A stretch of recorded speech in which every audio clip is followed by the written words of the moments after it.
বর্তমান সময়ের বর্ণবাদ ও ফানুকে নতুন করে আবিষ্কারের কথা বলবেন প্রিয়াঙ্কা চৌধুরী। আমি প্রিয়াঙ্কা চৌধুরীকে বলার জন্য আহ্বান জানাচ্ছি।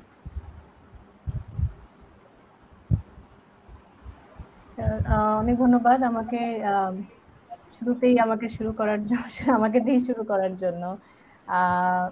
ফ্রান্স ফানো আসলে আমার কাছে যাদের হাত ধরে আসে তারা সবাই মোটামুটি এখানে তার তো আছেনই। ওনাদের সামনে অনেক কিছু বলার মতো কিছু আসলে নেই। ওনারা আস্তে আস্তে সবকিছুই বলবেন যে ফ্রান্স ফানো সম্পর্কে, বা আপনি কিছু অলরেডি বলে দিয়েছেন। তো আমার আসলে যখন আমার কাছে ফ্রান্স ফানো আসে তখন আমি ভাবছিলাম যে আচ্ছা ফ্রান্স ফানোকে নিয়ে কেন পড়াশোনা করব, বা কেন তাকে আমার জীবনে আমি কিভাবে করে তার লেখা বা উপলব্ধির জায়গাটা আসলে কোথায় হবে। এবং আমার প্রথম বই ব্ল্যাক স্কিন হোয়াইট মা, এবং ওই আলোচনার মধ্যে বারে বারে কিন্তু স্যার যেটা বলছিলেন বা বারে বারেই আসছিল যেটা, সেটা হচ্ছে যে ওনার লেখাটা তো অরিজিনাল লেখাটা ফ্রেঞ্চে, তো সেই ফ্রেঞ্চ বা সেই ফ্রেঞ্চ লেখাটার সাথে যখন ট্রান্সলেশনটা পড়ছি ওটার সাথে কিছু কিছু ডিফারেন্স আসলে পাওয়া যাচ্ছিল। আমার কথা কি শোনা যাচ্ছে? হ্যাঁ হ্যাঁ বলুন। আচ্ছা, তো ওখানে দেখছিলাম যে এই যে লস্ট ইন ট্রান্সলেশন যে বিষয়টা সেটা বারবার করে চলে আসছে, এবং খুব অবাক হয়ে আমি দেখছিলাম যে বেশ কিছু জায়গাতে যেখানে যেখানে ওনার প্রথম চ্যাপ্টারটা শুরু হচ্ছে ল্যাঙ্গুয়েজ দিয়ে, সেখানে কিন্তু বিভিন্ন রকমের শব্দ, যেখানে উনি যখন বলছে ওম নোয়াহ, সেখানে ট্রান্সলেশনে বারবার করে নিগ্রো শব্দটা চলে আসছে, এবং সেটার যে বিভিন্ন ভাবে সেটার মিনিং গুলো ওভার দ্য টাইম চেঞ্জ হয়েছে, সেটাও সেটাও দেখছিলাম। তো ওটা একটা সময় পড়াশোনার মধ্যে ছিলাম। এরপরে বেশ কিছুটা সময় পরে আপনি যেটা প্রথমে বললেন যে জর্জ ফ্লয়েড এবং ব্ল্যাক লাইভস ম্যাটার, এই এই মুভমেন্টটা, আন্দোলনটা যখন শুরু মানে এটা যখন তুঙ্গে, যখন আবার তখন এই ফ্রান্স ফানোর নামটা বারে বারে ঘুরে আসছে। এবং মুশকিলটা হচ্ছে যে সবসময় এই ধরনের একটা র্যাডিক্যাল মুভমেন্টের মধ্যে ওনার নামটা বারে বারে উঠে আসে, এবং একটা সময় গিয়ে আমার কাছে মনে হচ্ছে যে ওনাকে একটু মিসরিড করা হচ্ছে, যে যখনই আসছে যেটা, যে ভায়োলেন্সের ব্যাপারে, বা যখনই আসছে সেটা অপ্রেসড লাইফ, সেখানে তখন ফানো চলে আসছেন। কিন্তু সেটা খুবই সারফেস লেভেল, মানে সারফেস লেভেল আন্ডারস্ট্যান্ডিং হিসেবে আমার কাছে মনে হয়েছে যে উনি ওনার রিডিংটা আসলে মনে হয় যে শুধুমাত্র যে উনি ভায়োলেন্সের কথা বলছেন বা সেই হিসেব করেই আসছিল আমার কাছে বারবার। কিন্তু তো তখন আমি দেখার চেষ্টা করছিলাম যে আচ্ছা অন্য বিশ্বে বা অন্য অন্য যারা অপ্রেসড সোসাইটি আছে তাদের মধ্যে আসলে ফ্রান্স ফানো কিভাবে ওনারা কিভাবে ফ্রান্স ফানো রিডিংটা নিয়েছেন ওনাদের কাজে বা ওনাদের লাইফে। তো সেখানে কিছু কিছু তথ্য যেটা আমার কাছে আমি পেয়েছি, যেগুলো যে ব্রাজিলিয়ান একজন থিওরিস্ট উনি পাওলো ফ্রেয়ার, উনি যেরকম বলছিলেন যে পেডাগজি অফ অপ্রেসডে, যে নেটিভ এলিটরা যে আসলে কিভাবে কি করে, যে ওরা ওরা কিন্তু ওই সেটেলার এলিটদেরকে রিপ্লেস করে সেই একই জিনিস, একই অপারেশনটা কিন্তু তাদের মাসের উপরে দিচ্ছে। এবং এটা নিউ ইয়র্ক টাইমসে এসছিল যে কেন একটা বড় সময় ধরে একজন কৃষ্ণাঙ্গ যখন ওই দেশের মাথা, তখনও কেন এই ওদের এই লাইফ গুলো তখনও কেন ম্যাটার করেনি, বা কেন এটা তখন এটা নিয়ে আলোচনা কেন হয়নি, বা একটা র্যাডিক্যাল চেঞ্জ কেন আসেনি। তো এখানে আমার কাছে মনে হয় যে এই চিন্তা ভাবনার জায়গাটা, যে আচ্ছা এটা এক্সপ্লেন করার একটা মানে আমি যদি চেষ্টা করি তাহলে সেখানে হয়তো পারবো, কিন্তু সেটার জন্য ফানোকে আসলে পড়তে হবে। পাশাপাশি আমার কাছে আরেকটা খুব ইন্টারেস্টিং যেটা লেগেছে, যে মাউরি একজন স্কলার, ওনার নাম হচ্ছে লিন্ডা টুনিওয়াই স্মিথ। উনি যেটা বলছিলেন, উনি একজন ইন্ডিজিনাস স্টাডিজ নিয়ে উনি যখন করছেন তখন উনি বলছেন যে আমাদের ইন্ডিজিনাস স্টাডিতে মেথোডোলজি যখন আমরা ব্যবহার করব তখন কিন্তু আমরা ওয়েস্টার্ন মেথোডোলজি, রিসার্চ মেথোডোলজি যদি ব্যবহার করি তাহলে সেই একইভাবে যে ডিহিউম্যানাইজেশনের কথা ফানো বারবার করে বলেছেন, যে সেই সেই ভিশাস সাইকেলের মধ্যে কিন্তু আমরা আবার পড়ে যাব। তো সে কারণে যখন ইন্ডিজিনাস স্টাডিটা যখন হবে, তখন ঘুরে ফিরে কিন্তু আমাদেরকে আবার একটা নিজস্ব রিসার্চ মেথোডোলজি ব্যবহার করতে হবে। তো এই সব টুকরো টুকরো জায়গা থেকে আসলে আমার কাছে নেয়া যে কেন ফানো ফানো আর কি আমার কাছে, যে নিজের সময়টাকে উনি উনি এত কম বয়সে, যেখানে 27 বছর বয়সে উনি যে উনার থিসিসটা লিখছেন এবং যেটাকে রিফিউজ করা হচ্ছে, এটা শুধুমাত্র এই এই কারণে যে উনি আসলে উনার সময়টাকে বোঝার চেষ্টা করছিলেন, সেটা কিভাবে এবং তাকে সাবজেক্ট হিসেবে রেখে সে কিভাবে অবজেক্টিফাইড হচ্ছেন, এই এই ধারণাগুলো নিয়ে উনি যখন নাড়াচাড়া করছেন, এবং এটা যখন আমি পড়ছি, তখন আমার কাছে শুধু ওটা বই হিসেবে আসছে না, এটা অলমোস্ট ডায়ালগের মতন হচ্ছে, মনে হচ্ছে যে ফানো আসলে আমার সাথে কথা বলছেন। তো কিন্তু পুরোটাকে আসলে পড়তে হবে, কারণ উনি যখন প্রথমেই, আমি এটাও ভাবছিলাম যে আজকের দিনে যদি ফানো আমাদের সাথে থাকতেন, তাহলে উনি নিশ্চয়ই ফেসবুক ব্যবহার করতেন, এবং উনার স্ট্যাটাস হয়তো উনি এটাই বলতেন যে alors calmement je réponds qu'il y a trop d'imbéciles sur la terre। তো এটা হয়তো উনি এতটুকুই বলতেন, যে চারিদিকে অনেক স্টুপিড, এবং বা তো এবং এটা অনেক লাইক পেত আমার ধারণা। তো আহ তো সেইভাবেই আর কি। তো আমার কাছে আসলে আমি কথা, মানে যেহেতু আমাকে দিয়ে শুরু করছেন, আমি শোনার জন্য বসে আছি, বাকিদেরটা শুনি। ধন্যবাদ প্রিয়াঙ্কা, আপনি আসলে এটার সূচনাটা করে দিয়েছেন, সেজন্য। ফ্রান্স ফানো সাদা আর কালোর মিলনের কথা আসলে বলেননি, মানে এটা অনেকে বলার চেষ্টা করেছেন পরবর্তী সময়ে, বলেছেন তাদের উভয়ের মনোজগতের কথা। আহ আরো বলেছেন ঔপনিবেশিক মনের বন্দি দশার কথা।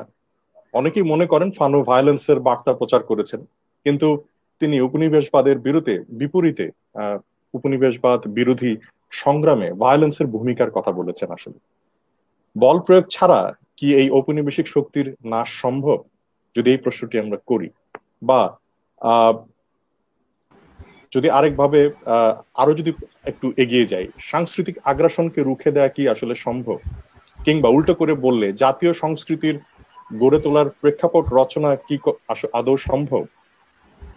জাতীয় মুক্তি, জাতীয় সংগ্রাম ও জাতীয় সংস্কৃতি নিয়ে ফানোর ভাবনার কথা আমরা জানবো আজিজুল রাসেলের কাছ থেকে। আজিজুল রাসেল।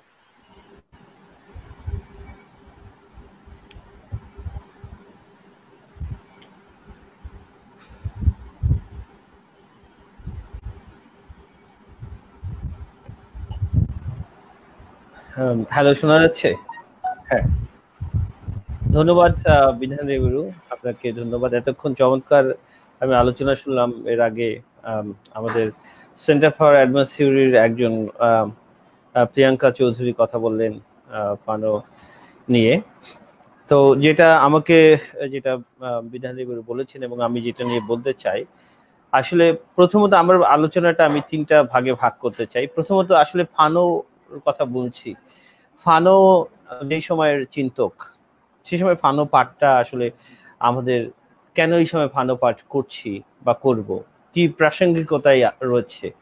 যেমন হচ্ছে আমি কয়েকটা ফানো নিয়ে যারা লিখেছেন তাদের কিছু লেখাও এই আলোচনার মধ্যে আনবো, যে ফানো এই সময় আমাদের মানে পড়াটা কি দরকার নাকি অদরকারি। আরেকটা ব্যাপার যেটা বিধান দেবগুরু বলেছেন, যে ফানো আসলে যদি বলি দরকার, কেন দরকার, আমাদের মতো তৃতীয় বিশ্বের দেশ যেটা বাংলাদেশ বা অন্যান্য, সে ফানো কতটা আমাদের জন্য দরকারি, এবং তৃতীয় বিশ্বের যে মুক্তি বা উপনিবেশন যেটা বলি, সেটা কতটা হয়েছে বা হয়নি, সেক্ষেত্রে ফানো কিভাবে আমাদের জন্য দরকারি। ফানো জাতীয় সংস্কৃতি নিয়েও কথা বলেছেন যে একটা দেশের জাতীয় যে মুক্তি, সেজন্য জাতীয় সংস্কৃতিও একটা গুরুত্বপূর্ণ ভূমিকা পালন করে। কারণ কলোনাইজেশন, যার বিরুদ্ধে ফানো লিখেছেন, সেই কলোনাইজেশন বা উপনিবেশায়ন সেটা হচ্ছে একটা দেশের শুধুমাত্র ফিজিক্যালি টর্চার করেই তারা শান্ত থাকে না বা তারা বসে থাকে না, তারা কালচার বা সংস্কৃতি সেখানে তারা আঘাত আনতে চায়, সেটা তারা ধ্বংস করতে চায়, কারণ তারা একটা হেজিমনি প্রতিষ্ঠা করতে চায়। তো মূলত এই তিনটি ধাপে আমি দেখব। প্রথমত বলবো যে ফানো পাঠ কতটা জরুরি, কারণ অনেকে বলে থাকেন, আমরা দেখেছি, আপনি যদি বিভিন্ন লেখাজোকায় দেখেন, ফানোর লেখা যখন বের হয়েছে, বিশেষ করে আমেরিকায় ফানো বিরোধী একটা গোষ্ঠী ছিল, এখনো কেউ কেউ মানে আছেন যারা ফানোর তীব্র সমালোচনা করেন। ফানোর যখন বই বেরিয়েছে তার কিছুদিন পরেই আমরা দেখব যে আমেরিকার নিউ ইয়র্ক টাইমসে, মর্নিং হেরাল্ড, এই সমস্ত পত্রিকায় ফানোর বইয়ের উপরে ফানোকে সন্ত্রাসী হিসেবে আখ্যায়িত করে, অনেকটা ব্ল্যাক, যেটা নেগ্রিচুডের সাথে যুক্ত করে, কালোদের সাথে যুক্ত করে, যে এটা কালোদের মধ্যে এক ধরনের সহিংসতা তৈরি করবে, সেরকম অনেক লেখা ছাপা হয়েছে। সেখানে ম্যালকম এক্স এর সাথে তাকে করে, যে ম্যালকম এক্স যেরকম বক্তৃতা দিতেন, ম্যালকম এক্স কে চমৎকার চিন্তক, আমি তাকে তার মানে তাকে এনেছি সেটা খারাপ হিসেবে না, এবং ফানো এবং ম্যালকম এক্স থেকে শুরু করে যে এই ধারার যে চিন্তক, তাদেরকে একটা মানে খারাপভাবে উপস্থাপনের চেষ্টা সবসময় আমেরিকায় ছিল এবং এখনো আমরা দেখেছি রয়ে গেছে। অন ভায়োলেন্স নামক একটা বইতে আমরা দেখেছি, যেটা হচ্ছে ভায়োলেন্স নিয়ে যে একটা বই লিখেছেন হানা আরেন্ট, সেখানে ফানোকে তিনি ভায়োলেন্সের সাথে যুক্ত করেছেন, যে ফানো ভায়োলেন্স উস্কে দেওয়ার জন্য অনেকটা ফানোকে ভায়োলেন্সের গুরু হিসেবে দেখানোর চেষ্টা হয়েছে।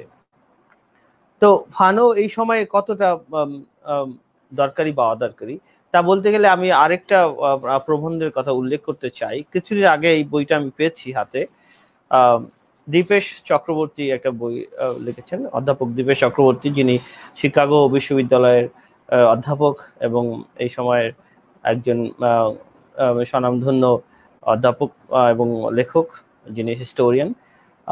The crisis of civilisation exploring global and planetary histories, সেই বইতে ফানোকে নিয়ে একটা প্রবন্ধ দীপেশ চক্রবর্তী লিখেছেন। তার টাইটেলটা যদি আপনাদের বলি, যে reading Fanon, what use is utopian thought.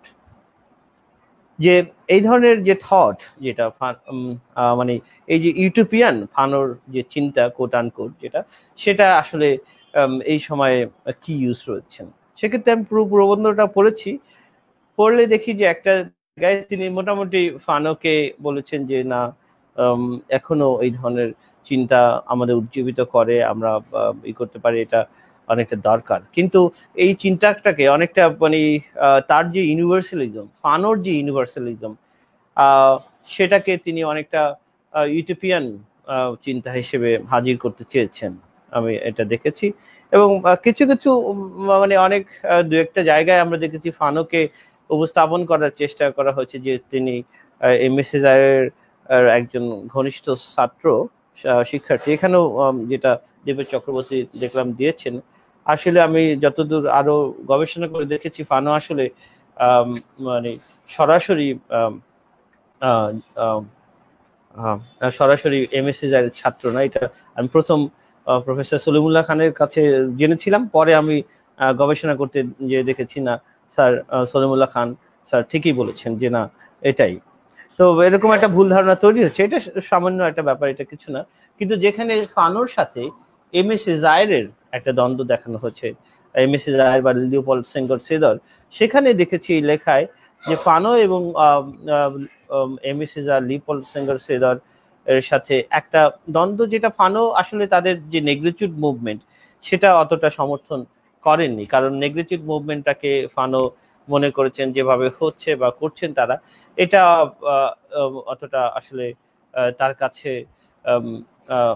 সমর্থন করার মতো মনে হয়নি। মনে হচ্ছে যে এর কিছু প্যারোকিয়াল দিকও রয়েছে, কারণ নেগ্রিচুড যে মুভমেন্ট আমরা দেখব, সেখানে কালোদের, সারা বিশ্বের কালোদের যে এক হওয়ার কথা বলা হয়েছে, এবং যে কালোদের যে সংস্কৃতি রয়েছে, সেই সংস্কৃতি যে পুরনো সংস্কৃতি একটা প্রশ্ন রয়েছে যে সেই প্রসঙ্গে আমি সংস্কৃতির কথা একটু পরে আসব, যে সংস্কৃতিটা আসলে যে নেগ্রিচুড মুভমেন্ট করেছেন এম.এস. সেজায়ের এবং লিওপোল্ড সেঙ্গার সেদার সেই আসলে সংস্কৃতিটা কালোদের যে সংস্কৃতি নেগ্রিচুড মুভমেন্টে নেওয়া হবে, সেটা ফানো ওই যে সংস্কৃতি যেটা লড়াই সংগ্রামের মধ্যে তৈরি হবে সেই সংস্কৃতিকেই আসলে সমর্থন করেন। তিনি সমর্থন করেন ওরকম কোনো সংস্কৃতিটা না যেটা হচ্ছে যে একজন স্লেভ যখন হচ্ছে এনস্লেভড হচ্ছে একজন কালো মানুষ, সেই সংস্কৃতি ফানো বলছেন না যে নিতে হবে, সে বা হচ্ছে একেবারে এনশিয়েন্ট পিরিয়ডে দিয়ে যে সংস্কৃতি কালোদের বা অন্য মানুষদের কলোনাইজড পিপলদের সেই সংস্কৃতিটা যে ধারণ করতে হবে সেটা না। ফানো বলছেন যে সংস্কৃতি একটা যে জাতীয় সংস্কৃতি, যে সংস্কৃতি তৈরি হবে ন্যাশনাল কালচার, লড়াকু মানুষের সংগ্রামের মধ্যে দিয়ে সেই সংস্কৃতি আসলে তৈরি হবে। তো যেটা বলছিলাম যে ফানো পাঠের যে গুরুত্বটার যে কতটা গুরুত্বপূর্ণ বা অগুরুত্বপূর্ণ, সেখানে কিছু কিছু অনেক লেখকরা একটা মানে কন্ডেসেন্ডিং একটা অ্যাটিটিউড আমরা দেখতে পাই, যে ফানো অনেকটা সমবেদনা দেওয়ার মতো এইসব লেখায় আমরা দেখতে পাই। কিন্তু ফানো যে আসলে তার রচনা যে লেখা লিখেছেন সেটা যে কতটা জরুরি সেটা আমরা যদি তার রিচেড অফ দ্য আর্থ বা ব্ল্যাক স্কিন অফ হোয়াইট মাস্কে দেখি, সেটা আমরা দেখবো। ফানো আসলে একাধারে আমি বলবো যে পার্টিকুলারকেও জোর দিয়েছেন, আবার ইউনিভার্সালিজমকে জোর দিয়েছেন। পার্টিকুলার এবং ইউনিভার্সালিজম মিলেই আসলে ফানোর চিন্তা জড়িত। ফানোকে আমরা যদি একটা একটা কন্টিনেন্টের মধ্যে, একটা শুধুমাত্র আফ্রিকার মধ্যে আবদ্ধ রাখতে চাই, আমাদের মনে হয় সেটা ভুল হবে। ফানোর চিন্তাটা আসলে অনেকটা ইউনিভার্সালিস্ট চিন্তার মতো। ইউনিভার্সালিজমকে তিনি সমর্থন করেছেন, কিন্তু ইউনিভার্সালিজমকে সমর্থন করেছেন পার্টিকুলারকে বিসর্জন দিয়ে না। আসলে আমাদের পার্টিকুলার হয়েই ইউনিভার্সাল হতে হবে। আমাদের কলোনিয়ালিজমকে মোকাবেলা করতে হবে, উপনিবেশকে মোকাবেলা করতে হবে। এই মোকাবেলা করে লড়াই করেই আমাদের একটা ইউনিভার্সাল যে হিউম্যানিজম সেটা তৈরি করতে হবে। অনেকে ফানোকে যারা ভায়োলেন্সের গুরু বলে থাকে তারা হয়তো তার লেখাগুলো পড়লে দেখবেন যে তিনি কিভাবে হচ্ছে ইউনিভার্সালিজমকে আসলে সমর্থন করেছেন। সেখানে তিনি বিশ্ব মানবতার কথা বলেছেন, যে মানুষের যে এরকম বলেননি যে কালোদের সাথে রেসিজম করা হয়েছে এই জন্য কালোরাও রেসিজম করবে। সেই জায়গা থেকেই কিন্তু তিনি নেগ্রিচুড মুভমেন্টের একটা বিরোধিতাও করেছিলেন, যে এরকম যে বিশ্ব জুড়ে যেখানে যেখানে কালো আছে সেরকম না। তিনি বলেছিলেন বিশ্বের যেখানেই নিপীড়িত মানুষ সেখানেই তারাই যুক্ত হোক, এমনকি কালো সাদা এখানে আসলে ভেদাভেদ থাকবে না। আমি যদি কিছু ফানো থেকে একটা লাইন কোট করতে পারি, তাহলে ফানো যেরকম বলেছিলেন, let us create the whole man whom Europe has been incapable of bringing to triumphant birth. No, there is no question of return to nature. It is simply a concrete question of not dragging man towards mutilation. No, we do not want to watch up with anyone. What we want to do is to go forward all the time, night and day, in the company of man, in the company of all men. It is a question of the third world starting a new history of man, a history which will have regard to the sometimes prodigious thesis which Europe has put forward. এই জন্য Fanon বলেছেন যখন যে let us not make another Europe, যে ইউরোপের মতো আরেকটা মানে এরকম যে রেসিস্ট যে একটা দেশ তৈরি করলে আমাদের হবে না, আমাদেরকে রেসিজম থেকে বেরোতে হবে। গ্লোবাল হিউম্যানিজম যেটা ইউনিভার্সাল হিউম্যানিজম সেটা প্রত্যাশা করেছে আসলে ফানো। তো ফানোর কিন্তু সেটা করতে যেয়ে ফানো কিন্তু পার্টিকুলারকে ঠেলে দেননি, সেখানে কালচারের কথা বলেছেন। ফানো আমাদের বলেছেন কিভাবে জাতীয় সংস্কৃতি একটা কলোনাইজেশনের মধ্যে, যে বলেছেন যে জাতীয় সংস্কৃতি একটা ট্রায়ালের মধ্যে থাকে কলোনাইজেশনের সময়, যে জাতীয় সংস্কৃতি কনসেন্ট্রেশন ক্যাম্পের মতো তাকে জাতীয় সংস্কৃতি, কলোনাইজড সংস্কৃতি রাখা হয়। সব দিক থেকেই ফানো দেখিয়েছেন যে কিভাবে কলোনাইজেশনের সময় জাতীয় সংস্কৃতিকে একটা একটা ইনফেরিয়ার হিসেবে দেখানোর চেষ্টা করে। তাই প্রথম আঘাতটা থাকে জাতীয় সংস্কৃতির। কিন্তু সেখানে দেখা যায় আহমদ সাবার কথা এখানেই আমি বলবো, আহমদ সাবার যেমন একটা প্রবন্ধ লিখেছিলেন 1971 সালে, যে এখানকার মানুষ ঢালাই হয়েছে, কিছু কিছু মানুষ, সব না, এই ঢালাই হওয়া মানুষরাই ঢালাই হয়েছে উচ্চ বর্গের মানুষরা। সেরকমই এই যে যারা কালচারালি নিজের কালচারকে ঠেলে দিয়ে হচ্ছে নিজের কালচারকে পেছনে ফেলে দিয়ে কলোনাইজারদের কালচার গ্রহণ করেছে, সেখানে সেটা হচ্ছে অল্প সংখ্যক যারা কলোনাইজারদের সাথে যোগাযোগ ছিল। কিন্তু আমি যদি দেখি বেশিরভাগ পিপল কিন্তু এই তাদের এই কালচারের দিক থেকে এই কলোনাইজারদের কালচারের সাথে ইন্টারঅ্যাক্ট হয়নি। তো জাতীয় সংস্কৃতি আমি বলেছি যে আমাদের কিন্তু জাতীয় সংস্কৃতি তৈরি করতে হবে। এই জন্য যে এখন মানে একটা যে কালচার কলোনাইজরা যে কালচার কলোনাইজারদের সময় অনুসরণ করে সে কালচারও না, আবার হচ্ছে একেবারে তাদের প্রাইমোর্ডিয়াল বা আর্কাইক কালচারও। সেই কালচার হবে এমন একটা কালচার, এমন একটা সংস্কৃতি যেটা লড়াই সংগ্রাম মধ্যে দিয়ে তৈরি হবে, এবং সেটা এরকম, এবং সেই লড়াই এরকম মানুষরা নেতৃত্ব দেবেন যে মানুষরা এখান থেকে উঠে আসা মানুষ, লড়াই সংগ্রাম থেকে উঠে আসা মানুষ, এবং যাদের সংস্কৃতির সাথে আসলে এই সাধারণ মানুষের সংস্কৃতির একটা ঐক্যবদ্ধতা থাকবে। কিন্তু আমরা যদি এখন জাতীয় সংস্কৃতি দেখি, আমরা যদি এখনকার পরিবেশ দেখি, কেন ফানো জরুরি? কারণ যে যে ঔপনিবেশিক অবস্থা বিরাজ করেছিল, সেরকম একটা ঔপনিবেশিক অবস্থার মতোই আমি দেখবো যে তৃতীয় বিশ্বের দেশগুলোর একটা অবস্থা হয়েছে, এবং ফানো এটা ভবিষ্যৎবাণীও করেছিলেন যে এরকম একটা একটা কিছু হতে পারে। তো আমরা যদি এখানে দেখি যে কেন ফানো জরুরি এখন এই সময়ে, কারণ এই সময়ে আমরা যে জাতীয় সংস্কৃতির উনি যে একটা পিটফলস রয়েছে, জাতীয় সংগ্রামের যে একটা পিটফলস রয়েছে, যেটাকে অনেকে চোরাফাট বলে অনুবাদ করেছেন, যে স্বাধীনতা ডিকলোনাইজেশনের পরও একটা সেই কলোনিয়াল সিচুয়েশনেই রয়ে গেছে সব জায়গায়। এই জায়গা থেকে আমরা কিভাবে বেরোবো সেটা কিন্তু আমার মনে হয় যে ফানো পাঠ সেখানে জরুরি, যে মনের একটা ডিকলোনাইজেশন যেটা দরকার, সংস্কৃতির যে একটা ডিকলোনাইজেশন হচ্ছে, কিন্তু যে ডিকলোনাইজেশন বলতে আমরা বুঝি, ফানো যেটা বুঝিয়েছেন সেরকম আসলে আমাদের বিষয়ায়ন বা ডিকলোনাইজেশন হয়নি। সেজন্য আমি মনে করি এই সময় ফানো পাঠটা মানে শুধুমাত্র 1960-এর দশকেই না, এখনো আমাদের জন্য ফানো পাঠটা খুবই জরুরি, কারণ এই অবস্থা তো খুব একটা পরিবর্তন ঘটেনি। তো ধন্যবাদ আমাকে বিধান ভাই তাড়াতাড়ি মানে 12 মিনিটের মধ্যে শেষ করতে বলেছে। আমার মনে হয় আমি ঠিক সময় বা 1 মিনিট বেশি লেগেছে। ধন্যবাদ। ধন্যবাদ আজিজুল রাসেল। আসলে যেমনটা আপনি বলছিলেন যে আমরা সত্যি মনে করি, এবং শুরুর দিকে আপনি বলছিলেন যে ফানোকে এক ধরনের ভুল বোঝার বা ভুলভাবে অনুবাদ করার ব্যাপার ঘটেছে, এবং তাকে অনেকটা ভায়োলেন্সের প্রচারক হিসেবেও ব্যাখ্যা করার চেষ্টা হয়েছে। কিন্তু আমি মনে করি যত দিন যাবে আস্তে আস্তে ফানোকে নিয়ে মানুষের পঠন পাঠন বাড়বে এবং সেই ভুল দূর হবে। তো তিনি তো শুধুমাত্র বিশ্বযুদ্ধের সৈনিক বা শুধুমাত্র বিপ্লবের পরম বন্ধু অথবা শুধুমাত্র দার্শনিকতায় ঋদ্ধ চিন্তাবিদ ছিলেন না, মনোচিকিৎসক হিসেবে তিনি ছিলেন অনুসন্ধিৎসু। ঔপনিবেশিক অবস্থায় মানুষের মনের স্বাস্থ্য কেমন হতে পারে সেগুলো নিয়েও তিনি ভেবেছেন, লেখালেখি করেছেন। সমাজে যারা পাগল বলে গণ্য, সামাজিকভাবে তাদের দেখার ভিন্ন দৃষ্টিভঙ্গি রয়েছে ইউরোপ ও উত্তর আফ্রিকায়। আর একটু বাড়িয়ে বললে এই এশিয়াতেও সাধারণত পাগলকে সমাজচ্যুত করে না, পাগলা কারোদেও পাঠিয়ে দেয় না।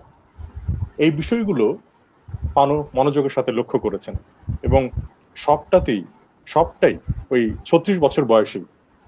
আজ আমরা তার 95তম জন্মদিনের প্রাককালে এই আলোচনা করছি। জহিরুল ইসলাম কোচি, আপনি নিজে একজন চিকিৎসক এবং মনোবিজ্ঞান ও মনোবিশ্লেষণ নিয়েও আপনি দীর্ঘদিন পঠন পাঠনের ভেতর আছেন। আপনার কাছে জানতে চাইবো ঔপনিবেশিক বাস্তবতায় ফানোর চিকিৎসা চিন্তা বা ভাবনা নিয়ে। জহিরুল ইসলাম কোচি। ধন্যবাদ বিধান। আমাকে শুনতে পাচ্ছেন? হ্যাঁ হ্যাঁ, শুনতে হ্যাঁ, পাচ্ছি। শোনা যাচ্ছে। আমার মনে হয় আজকে সবাই অপেক্ষা করে আছে, বিশেষ করে কম্পিউটারের সামনে যারা বসে আছে সলিমুল্লাহ খান স্যারের বক্তৃতা শোনার জন্য। আমরা হচ্ছে মূল বক্তা আসার আগে যারা মাইক গরম করার জন্য কিছু বক্তা রাখা হয়, তো সেই পটভূমিটা তৈরি করার কাজটা আমরা করছি। তো আমি বিশেষ করে বিধানকে ধন্যবাদ দিব। আমাদের অনেকগুলো সভা আছে, এশীয় শিল্প সংস্কৃতি সভা, আহমেদ সফা রাষ্ট্রসভা, এটা বোধহয় বিধানসভা আমরা বলতে পারি আর কি। তো এই বিধানসভার যে উপস্থিত বিধায়ক সবাইকে আমি প্রথমেই ধন্যবাদ জানাচ্ছি। এবং আমি মূলত আমার কৌতূহল এবং আগ্রহের জায়গা থেকে বিশেষ করে বিধান কিছুটা ইঙ্গিত করেছে, আমি একটা ছোট্ট এলাকা নিয়ে কিছু বলার চেষ্টা করব। সেটা হচ্ছে মানসিক স্বাস্থ্য, বিশ্ব স্বাস্থ্য। এবং ফানো যেহেতু তার জীবনব্যাপী সত্যের সাধনা করেছেন এবং সেই সত্যকে আবিষ্কার করেছেন তার যাপিত জীবনের মধ্যে দিয়ে, এবং তার জীবনযাপনের একটা গুরুত্বপূর্ণ পর্ব ছিল মেডিকেল স্কুলে পড়া এবং তারপরে ইন্টার্নশিপ করা, এবং তার শিক্ষানবিশি শেষ হওয়ার পর তাকে আলজেরিয়াতে পাঠানো হয়। তো আমি মূলত মোটামুটিভাবে বলা যায় 1946 সাল থেকে তার মৃত্যুর আগ পর্যন্ত এই আমরা মূলত দুটো ভাগে আমি ভাগ করব। একটা হচ্ছে তার শিক্ষা এবং শিক্ষানবিশি পর্ব, আরেকটা হচ্ছে তার কর্মজীবন। তো আমি গল্পের মতো করে আড্ডা দিতে দিতেই কথাগুলো বলবো যে 1946 সালে ফানো যখন উনি আরও আগেই ফ্রান্সে এসেছেন, তো 46 সালে প্রথম ফানো লেখাপড়া করবেন, কোথায় ভর্তি হবেন, এটা প্রথমে কিন্তু ফানো ভর্তি হয়েছিলেন ডেন্টাল স্কুলে, এটা বোধহয় অনেকে জানে না। এবং সেখানে মাত্র 3 সপ্তাহ উনি পড়ালেখা করেছিলেন, এবং 3 সপ্তাহ পড়ালেখা করে তার ভাইকে চিঠিতে জানিয়েছিলেন যে এক ক্লাসে এত স্টুপিড একসাথে আমি কখনো দেখিনি।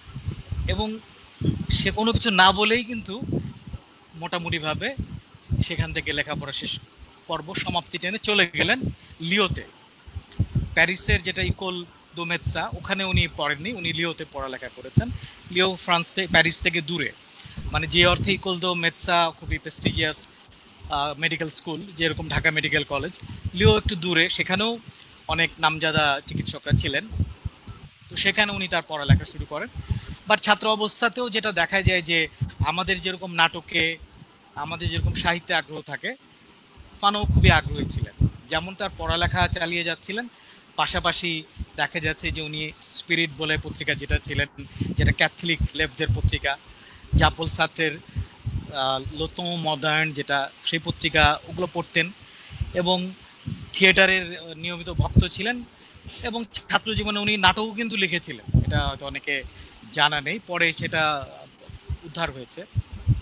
এবং তার ফিলোসফিতে আগ্রহ ছিল, এবং মরিস মরলেপন্থীর আপনার লেকচারে সে নিয়মিত ছাত্রও ছিল। এবং এই ছাত্র অবস্থাতেই পড়তে পড়তে কিন্তু তার এক সময় যেটা মনে হলো, যেটা আমাদেরও অনেকের যারা মেডিকেল ছাত্র তাদেরকে মনে হয়েছে যে আমরা যদি যে বিষয়গুলো পড়ছি, এই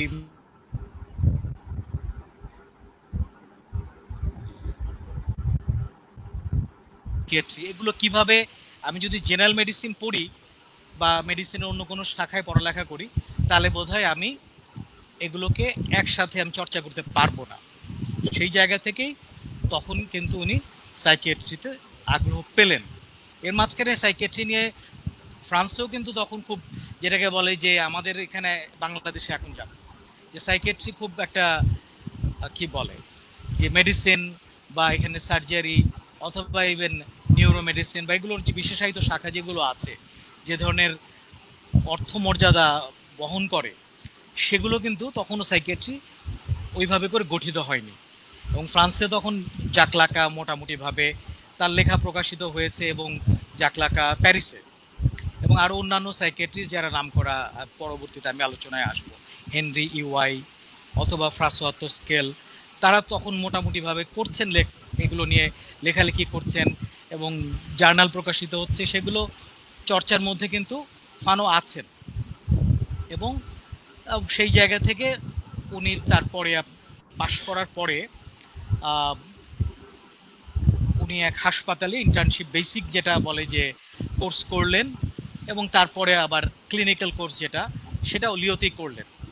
কিন্তু এর মাঝখানে তার যেটা থিসিস, তাদেরকে একটা যেটা এমডি ডিগ্রি, যেটা ডক্টর অফ মেডিসিন, এই ডিগ্রি সম্পাদনের জন্যই কিন্তু তাদেরকে একটা থিসিস জমা দিতে হয়। যে এটা এমন না যে তাকে মৌলিক রিসার্চ করতে হবে, তাকে তার রিসার্চ করার সক্ষমতা আছে এটা প্রমাণ করার জন্য একটা থিসিস দেওয়া লাগে। এবং তার মোটা দাগে দুটো অংশ, একটা লিটারেচার রিভিউ এবং আরেকটা থাকে যে তার কিছু এম্পিরিক্যাল রিসার্চ পার্টটা থাকে।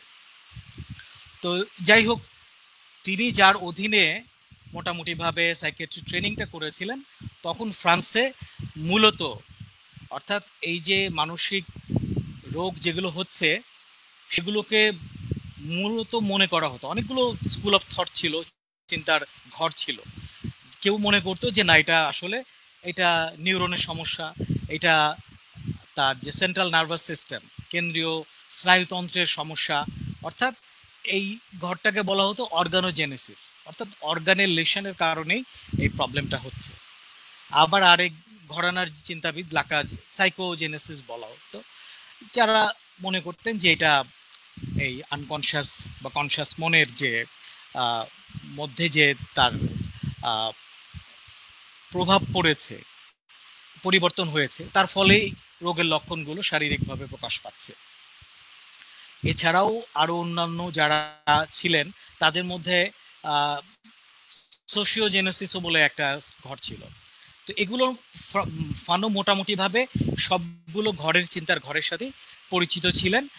তো তার প্রথম যেটা এমডি থিসিস, এটা আমরা অনেকেই জানি যে ব্ল্যাক স্কিন হোয়াইট মাস্ক, এটা যখন উনি সাবমিট করেন তখন তার সুপারভাইজার যে ছিলেন তিনি একেবারেই ছিলেন অর্গানোজেনেসিসের লোক, একেবারে সোমাটিক স্কুলের লোক।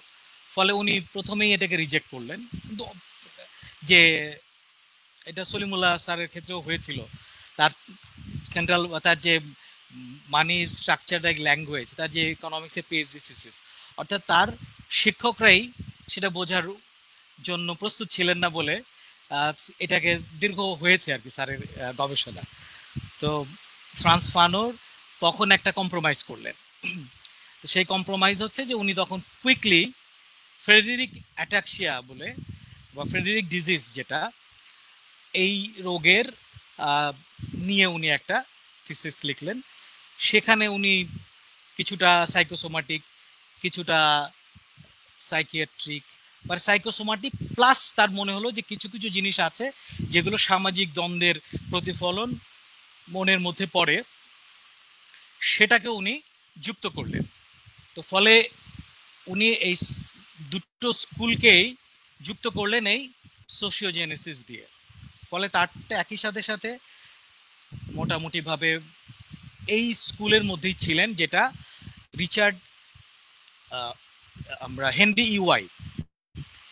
ইউআই যিনি অর্গানো, উনি যেটা বলতেন যে সাইকোডিনামিক স্কুল, এই সাইকোডিনামিক স্কুলেরই মূলত ফানো যখন আলজেরিয়াতে যান, উনি এই চিন্তার একটা অংশ নিয়ে কিন্তু ওখানে যান। যদিও তার থিসিসে কিন্তু উনি লাকাকে ইভেন অনেক জায়গায় তার পক্ষপাত যে ছিল লাকার প্রতি, সেটা তার থিসিসে নানা জায়গায় আছে, এবং এমনও ওখানে আছে যে লাকার অনেক কথা উনি কোনো রকম উদ্ধৃতি এবং কোন পৃষ্ঠায় কোন বইয়ে কিভাবে করে আছে, এবং লেটেস্ট লিটারেচার যেগুলো সাম্প্রতিক প্রকাশিত 1 বছর আগে, এরকম তথ্য উনি ওখানে দিয়েছেন।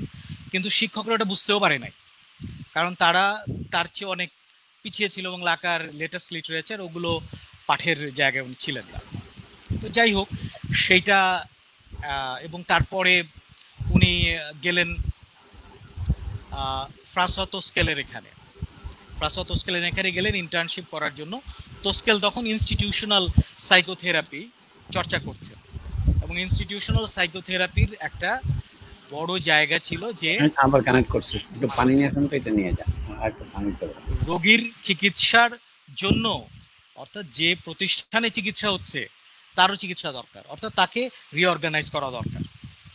তাহলে রিঅর্গানাইজ করতে গেলে যেটা করতে হবে, অর্থাৎ যেই এক্সটার্নাল পরিবেশ বা বাইরের পরিবেশ থেকে বা যে কমিউনিটি থেকে সে এসেছে, সেটা ক্রিয়েট করতে হবে হাসপাতালের ভেতরে।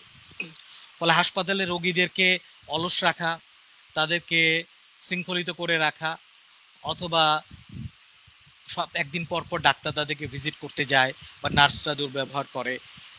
তো তোস্কেলের স্কুলের কথা ছিল যে এখানে নার্স ডাক্তার সবাইকে একত্রিত করেই ওখানে তারা এই যে কমিউনিটির জীবনটা ওখানে শুরু করার কথা বললেন। তো সেইটা করতে গিয়ে সবাইকে মানে কি বলে, নার্সদেরকে ট্রেন করা, অন্য ডাক্তারদেরকে ট্রেন করা, এবং তাদেরকে তাদের যে জীবনে তারা ফিরে যাবে বা যে জীবন থেকে তারা এসেছে সেই জীবনের পরিবেশটা ওখানে তৈরি করার চেষ্টা করেছেন। এবং এটা পরে 60-এর দশকে অ্যান্টি সাইকিয়াট্রি মুভমেন্ট নামেও পরিচিত হয়েছে। এবং বিশেষ করে আপনারা গুয়াতারির নাম শুনেছেন, দলুজের একজন সহলেখক, দলুজের সাথে অনেক বই লিখেছেন অ্যান্টি ইডিপাস সহ।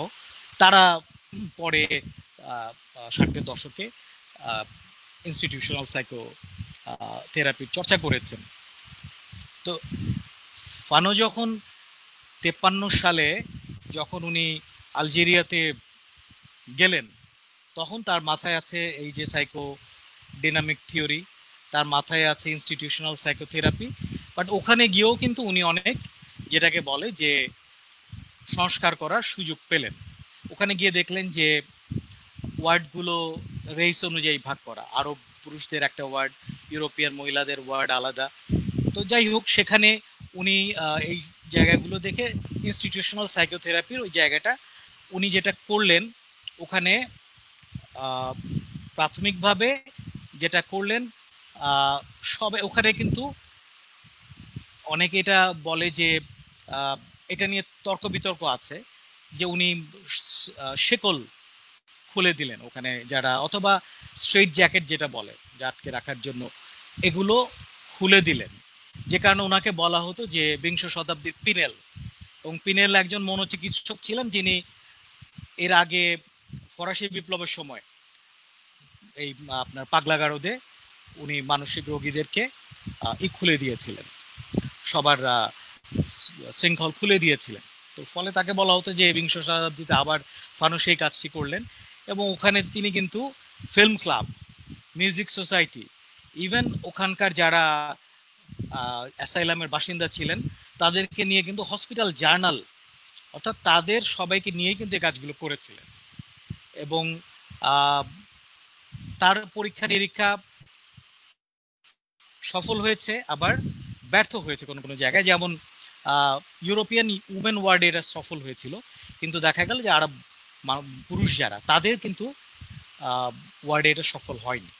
তার একটা বড় কারণ হতে পারে যে, যেটা পরবর্তীতে যারা গবেষক তারা বলেছেন যে ফানো ওখানকার যে সংস্কৃতি, সেই সংস্কৃতি, বিশেষ করে মুসলিম সংস্কৃতি, সেটার গভীরতা তখনও পর্যন্ত উনি প্রবেশ করেননি। কিন্তু তারপরে সে তার ইন্টার্ন এবং সহ গবেষকদেরকে সাথে নিয়ে ওখানকার সংস্কৃতি, ওখানকার সমাজ, এগুলো নিয়ে তিনি গভীরভাবে গবেষণা করেছেন, জেনেছেন। পরবর্তী দেখা গেছে যে স্থানীয় বিশেষ করে মুরিশ কাফে, অর্থাৎ ওখানে ওইখানকার সংস্কৃতি থেকে উপাদান নিয়ে তারপর ওখানকার উৎসবগুলো অ্যাসাইলামের ভেতরে উনি চালু করেছিলেন, এবং পরবর্তীতে দেখা গেছে যে সেগুলো সফল হয়েছিল। তো এই যে তার ক্রমাগতভাবে আমি বলবো যে সত্যনিষ্ঠা, এবং ক্রমাগতভাবে যেগুলো বলে যে তখন কিন্তু আলজেরিয়াতে কিন্তু একটা শক্তিশালী স্কুল ছিল, বিশেষ করে মনোবিশ্লেষণের বা সাইকিয়াট্রি। সেই স্কুলের একটা বড় জায়গা ছিল যে আলজেরিয়ানরা হচ্ছে প্রিমিটিভ, এবং বিশেষ করে এই রেস সেগ্রিগেটেড যে ওয়ার্ড যেগুলো ছিল, ওই কারণেই যে আলজেরিয়ারা প্রিমিটিভ, এদের নৈতিকতার ফ্রেমওয়ার্ক আলাদা, ইউরোপিয়ানদের নৈতিকতার ফ্রেমওয়ার্ক আলাদা, এদের আলাদা রাখো, আর এরা তো একেবারে ক্রিমিনাল। অর্থাৎ এই মনোভাব দ্বারা তাড়িত হয়ে কিন্তু ওখানে যেটাকে বলে মনোচিকিৎসা বা মনোবিশ্লেষণ হতো। তো সেই জায়গাটাতে ফানো কিন্তু ইভেন এই রেস প্রেজুডিস যেগুলো আছে, অর্থাৎ এই ধরনের সংস্কারগুলো ভাঙার জন্য বিভিন্ন গবেষণা এবং লেখালেখি করেন। তার মধ্যে একটা জায়গা ছিল যে কনফেশন, যে আদালতে স্বীকারোক্তি দেয়া। দেখা যেত যে তারা বলতো যে ইউরোপিয়ানরা আদালতে গিয়ে দোষের সমস্ত প্রমাণ যখন হাজির করা হয়, তারা এটা কিন্তু স্বীকার করে নেয়, কিন্তু এই আরবরা সমস্ত প্রমাণ হাজির করার পরেও দেখা যায় তারা স্বীকার করে না। তো তখন এইটা নিয়ে ফানু পরে লিখেছে যে তারা এই যে ওদের যে কোর্ট সিস্টেম সেইটা কিন্তু তারা গ্রহণ করে না, ফলে ওখানে স্বীকারোক্তির জায়গাটা বা অস্বীকার করাটা হচ্ছে এই কলোনিয়াল সিস্টেমটাকে অস্বীকার করা। তো ফলে ফানো কিন্তু একটা জিনিসকে মানে শুধু যেটাকে বলে যে তার বাহ্যিক দিক দেখেই কিন্তু উনি বিচার করেননি, উনি এটা গভীরভাবেই বোঝার চেষ্টা করেছেন। এবং পরবর্তীতে আপনারা জানেন যে তার ব্ল্যাক স্কিন হোয়াইট মাস্ক, অর্থাৎ এটা যেইটা বুঝতেই পারেনি কলোনিয়ালিজম কিভাবে মানসিক রোগের জন্ম দেয় সেটা তার শিক্ষকরা বুঝতে পারেনি, কিন্তু পরবর্তীতে আজকে এসে ফানো কিন্তু এই স্বীকৃতি পাচ্ছেন পাচ্ছেন সেই আলোচনাটা আমি আরেকটু পরে করব। তার আগে যেটা বলি যে ইভেন ফানো আরও এক ধাপ এগিয়ে, উনি যখন মারা যাওয়ার আগে তিউনিশিয়াতে উনি যেটা বিশ্বাস করতেন যে এই অ্যাসাইলামে রেখে চিকিৎসা করার চেয়ে বরঞ্চ একটা ডে কেয়ারের মতো করা যায়, অর্থাৎ এখানে দিনের বেলা মানসিক রোগী যারা তারা ওখানে আসবেন, দিনের বেলায় ফেরত যাবেন, এবং এটা নেইবারহুড যেটা প্রতিবেশী যে এলাকায় যে জায়গায় থাকে তার আশেপাশে হতে পারে, ইভেন হাসপাতালের একটা আউটডোরের মতো সেখানে হতে পারে, সেখানে থেকে তারা আবার ফিরে যাবে দিন শেষে, আবার পরের দিন আসবে। তো এই যে মানে একজন চিকিৎসক হিসাবে প্রতিনিয়ত এই যে নিজের অনুসন্ধিৎসার মধ্যে দিয়ে নতুন নতুন পদ্ধতি আবিষ্কার করা এবং যারা নিপীড়িত প্রান্তিক মানুষ তাদেরকে তাদের সাথে বোঝার চেষ্টা করা এবং এই জায়গায় সংস্কারের বশবর্তী না হওয়া, বিশেষ করে কর্তৃত্বে যারা আছে, ক্ষমতায় যারা আছে, তাদের মাধ্যমে যে তথ্যগুলো প্রচারিত হয়, জ্ঞানগুলো প্রচারিত হয়, এন্টায়ার যে জ্ঞানের কারখানা আছে সেইটার বিপরীতে দাঁড়িয়ে সেটাকে বিশ্লেষণ করে সে নতুন জ্ঞান কিন্তু নিজে উৎপাদন করেছেন এবং ছড়িয়েছেন। এবং উনি যখন শেষ 1953 সালে পদত্যাগ করেন তার মানসিক হাসপাতাল থেকে, উনি একটা চিঠি লিখেছিলেন যেখানে উনি বলেছেন, if psychiatry is the medical technique that proposes to allow man to no longer be a stranger to his environment, then I can affirm that the Arab, permanently alienated in his own country, lives in a state of absolute depersonalization. তো এই যে depersonalisation, এটা নিয়ে আমার মনে হয় যে স্যারও বোধহয় আলোচনা করবেন, এবং ব্যক্তি হিসাবে তাকে অস্বীকার করা, এবং তার মধ্যে হীনমন্যতা গেঁথে দেয়া এবং তার নিজের আত্মবিশ্বাসের জায়গাগুলো এই করা। তো এটা তো একটা দিক হলো যে ফানো তার কাজগুলো করেছেন এবং তার সময়ে যে স্বীকৃতি হয়তো সেভাবে করে আসেনি। এখনো আমি বলবো যে ফানো যে মাত্রায় তার এই সংক্ষিপ্ত জীবনে অবদান রেখেছেন সেই তুলনায় তার স্বীকৃতি আসেনি। কিন্তু গত 2 বছর আগে 2018 সালের সেপ্টেম্বরে আপনারা জানেন যে বিখ্যাত পাবলিক হেলথ জার্নাল যেটা ল্যান্সেট পত্রিকাতে কিন্তু ওই পত্রিকার সম্পাদক স্বয়ং রিচার্ড হর্টন উনি একটা কিন্তু মন্তব্য প্রতিবেদন লেখেন 1 পৃষ্ঠার, এবং সেইখানে কিন্তু উনি সরাসরি যেটা বলেন যে বিশ্ব স্বাস্থ্য বলে কিন্তু একটা বিদ্যা ইদানিং গড়ে উঠছে। এটা আমি বলবো যে প্রায় 2010-এর পর থেকে, কারণ আমি নিজে সিডনিতে যখন কি বলে পাবলিক হেলথ নিয়ে পড়ালেখা করছি, আমার বিষয় ছিল আন্তর্জাতিক স্বাস্থ্য, কারণ তখন এই বিষয়টার নাম ছিল আন্তর্জাতিক স্বাস্থ্য। কিন্তু 6 মাস পরে দেখলাম যে আমাদের পাশে একটা ঘরে বিশ্ব মানে গ্লোবাল হেলথ নামে একটা নতুন ডিপার্টমেন্টের তৈরি হতে যাচ্ছে, তখনও পর্যন্ত চালু হয়নি। এই যেটা ইন্টারন্যাশনাল পাবলিক হেলথ, এইটা ছিল মূলত একটা ডেভেলপ কান্ট্রির পার্সপেক্টিভ থেকে গরিব দেশের স্বাস্থ্য ব্যবস্থা সম্পর্কে জানা, এবং এটা এক ধরনের যেটাকে আমি বলবো নিউ কলোনিয়াল সায়েন্সও বলা যেতে পারে, অর্থাৎ একটা ওরিয়েন্টাল সায়েন্স। কারণ আপনারা জানেন যে অ্যানথ্রোপোলজি যে জায়গা থেকে শুরু হয়েছিল, যে একদিকে ওই সোজা কথা প্রিমিটিভ সোসাইটি বলে তারা যেটা মনে করে সেগুলোকে একটু জানা বোঝা যাতে তাদেরকে ভালোভাবে শাসন করা যায়, এবং এই কলোনিগুলোতে স্বাস্থ্য একটা বড় ব্যাপার, কারণ তাদের সৈন্যবাহিনী এখানে থাকে, তাদের নিরাপত্তার ব্যাপার আছে, তাদের যেটা বলে যে সংক্রামক ব্যাধিতে আক্রান্ত হওয়ার ব্যাপার আছে, ফলে সেগুলো থেকে কিভাবে তাদের রক্ষা করা যায়। একই সাথে সাথে আবার তাদের শাসকরা এখানে থাকে, ফলে 1903, 4, 5 এই সময় থেকে কিন্তু institute of tropical and medicine and hygiene এই ধরনের নামে বিভিন্ন প্রতিষ্ঠান গড়ে উঠতে থাকে ইউরোপে। তো সেইগুলোরই কিন্তু London school of hygiene and tropical medicine in আন্টার, তারপরে এরকম Liverpool school of tropical medicine and hygiene, এরকম নানা প্রতিষ্ঠান গড়ে ওঠে। কিন্তু সেখানেও কিন্তু আস্তে আস্তে এই যে ইন্টারন্যাশনাল হেলথ, অনেকটা এই যে অ্যানথ্রোপোলজি যেটা ওরিয়েন্টাল সায়েন্স হিসাবে গড়ে উঠছিল, সেগুলো একটা ক্রিটিক তৈরি হতে থাকে। এবং সেখানে যে বিশ্ব স্বাস্থ্য বলে যে ক্যাটাগরিটা বা একটা সাবজেক্ট গড়ে উঠছে, সেইটার মূল কথা হচ্ছে বিশ্বকে একটা একীভূত ব্যবস্থা হিসেবে দেখা এবং সকল নাগরিককে, সকল মানুষকে একটা ব্যবস্থার মধ্যেই দেখার একটা চেষ্টা আছে। এবং সেই ক্ষেত্রে ঔপনিবেশিকতা যে বিশ্ব স্বাস্থ্যের গড়ে ওঠার ক্ষেত্রে ঔপনিবেশিকতা বিরোধী সংগ্রাম একটা বড় আমি বলবো যে নির্ণায়ক। কারণ আমরাও যদি আমাদের দেশে দেখি যে শুধুমাত্র স্বাধীনতার কারণে কিন্তু ইটসেলফ একটা ভেরিয়েবল হিসেবে আমরা দেখি যে স্বাধীনতা ইটসেলফ আমাদের শিশু মৃত্যু, মাতৃমৃত্যু, অনেক মৃত্যু কমে যাওয়ার ক্ষেত্রে কিন্তু একটা বড় ভূমিকা রেখেছে এটা। এবং যত উন্নয়নশীল দেশ বা তৃতীয় বিশ্বের দেশ যেগুলো আমরা বলি সেসব জায়গায়। এবং রিচার্ড হর্টন বলছেন যে এই যে বিশ্ব স্বাস্থ্যের প্রথম ম্যানিফেস্টো লিখেছেন ফ্রান্স ফানো, এবং উনি যেদিন ল্যান্সেটে এই লেখাটা প্রকাশ করেন তার প্রায় 3 দিন পরেই 4 সেপ্টেম্বর জনস হপকিন্স তাদের যে নিউজ লেটার গ্লোবাল হেলথ নাও, সেখানে সেই লেখাটা পুনর্মুদ্রণ করেছে এবং শিরোনাম ছিল ফ্রান্স ফানোর ইশতেহার।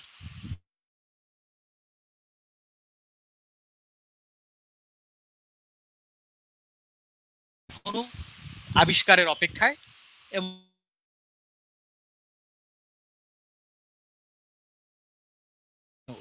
এবং ফ্রান্স ফানোকে আবিষ্কারের মধ্যে দিয়েই একবিংশ শতাব্দীর নতুন সভ্যতা এবং নতুন মানবতা নির্মাণের লড়াই সমাপ্ত হবে।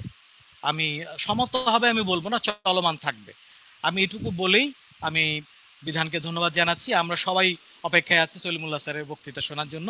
আমি যা বলতে পারিনি এবং আমার বলার যে অসম্পূর্ণতা আছে সেটা স্যার পূরণ করে দিবেন। ধন্যবাদ।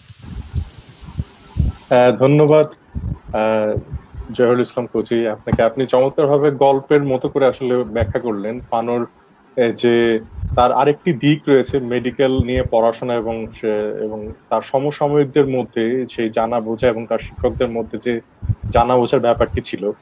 তো আমি আজকে যারা দর্শক রয়েছেন তাদেরকে বলতে চাই, কম করে হলো আমার ভুল হতে পারে, 10 বছর আগে ফানোকে অনুবাদ করতে শুরু করেন বা করেছেন সলিমুল্লাহ খান।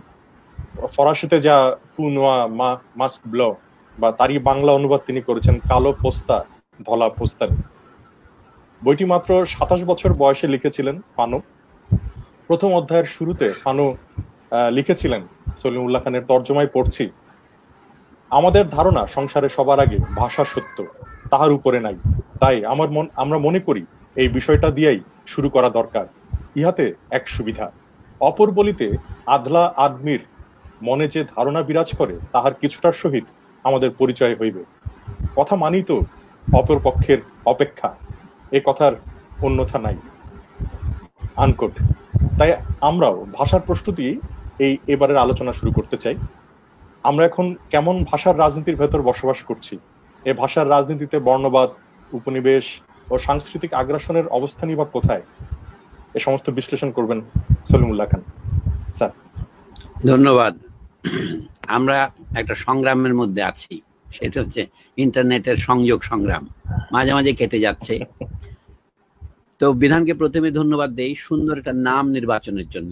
এই অলাপ চক্র, এটা আহমদ ছফার একটি উপন্যাসের নাম, আমরা জানি। শুধু একটি উপন্যাস নয়, আমার বিনীত বিবেচনায় এইটাই আহমদ ছফার শ্রেষ্ঠ উপন্যাস। বিশেষ করে বাংলাদেশের মুক্তিযুদ্ধকে কেন্দ্র করে এই উপন্যাস লেখা, এবং এখানে মুক্তিযুদ্ধের সাফল্য যেমন আছে তেমন তার ব্যর্থতার কথাটাও আছে। এইখানে ফ্রান্স ফানোর সাথে আহমদ ছফা মিলটা আছে। অনেকে মনে করেন ফ্রান্স ফানো উপনিবেশবাদ বিরোধী সংগ্রামী ছিলেন, সেটা সত্য, এবং তার যে বইটার মাধ্যমে আমরা তার প্রথম পরিচয় লাভ করেছিলাম, রেচেড অফ দি আর্থ হচ্ছে ইংরেজি অনুবাদ। এইটা বাংলা অনুবাদ করেছিলেন আমিনুল ইসলাম ভূঁইয়া জগতের লাঞ্ছিত ভাগ্যাহত নামে, নজরুল ইসলামের কবিতা থেকে লাইনটা নিয়ে। ফানো তাই নিয়েছিলেন, কমিউনিস্ট আন্তর্জাতিকের সঙ্গীত থেকে এই নামটা নিয়েছিলেন। লা ডনে দু লা তের, লে ডনে দু লা তের মানে হচ্ছে জগতে যারা ড্যামড, এটা প্রথম ইংরেজি অনুবাদ হয়েছিল দি ড্যামড নামে, পরে হচ্ছে র্যাচেট। এটার বাংলা অনুবাদ এখন আছে আমিনুল ইসলাম ভূঁইয়ার। তো এই বইটার মধ্যে আমরা তার যে চিন্তার পরিচয় পাই, তাদের দুটো দিক আছে, যেটা আমরা আলোচনা করি না সেটার কথাই বলছি। যে আমরা যে স্বাধীনতা লাভ করছি, আমাদের যারা পরাধীন করেছিল তাদের তাড়িয়ে দিয়ে স্বাধীনতা পাওয়ার পর আমরা কি করব। ফানু বলছিলেন সেখানে সমস্যা আছে। এখানে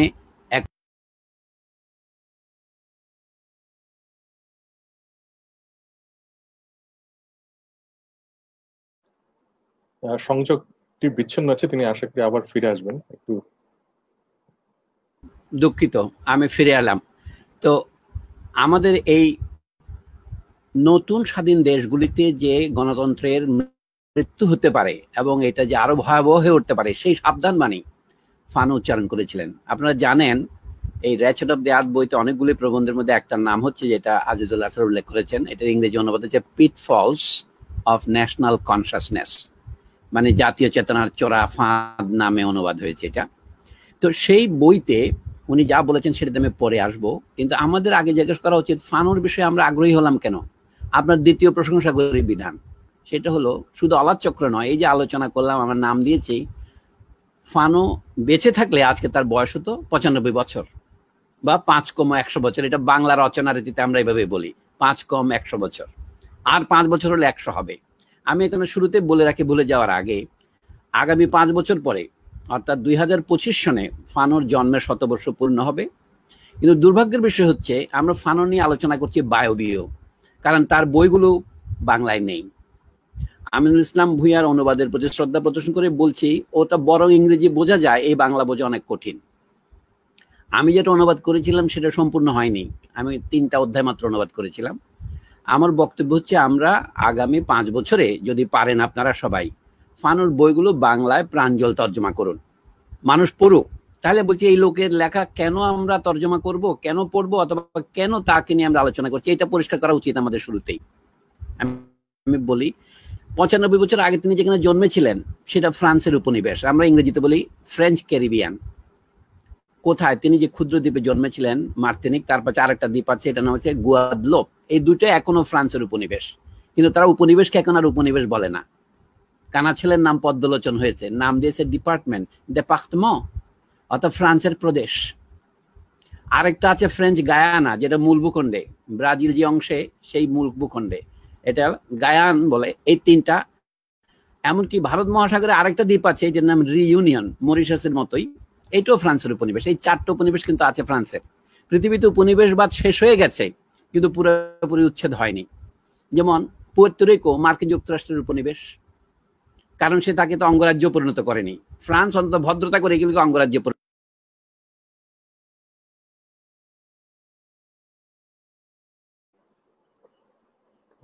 সংযোগটা আবার বিচ্ছিন্ন হয়েছে, আমরা আশা করছি উনি ফিরে আসবেন।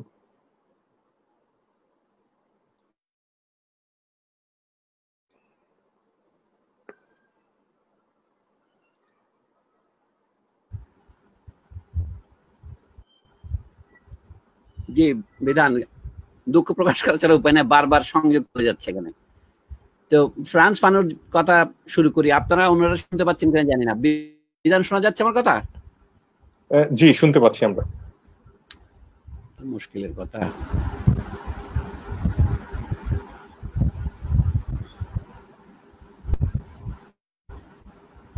শোনা যাচ্ছে কি কথা? বলুন। জি জি জি জি, আমরা শুনতে পাচ্ছি, বলুন। আচ্ছা, ধন্যবাদ। হ্যাঁ, এই একটা মহা সমস্যা, এখন আমরা এই অতিক্রম করি নাই। যে বলছে ফ্রান্স ফানো যখন জন্মেছিলেন কোন সময়, 1925 সনে, ও তার সমসাময়িক,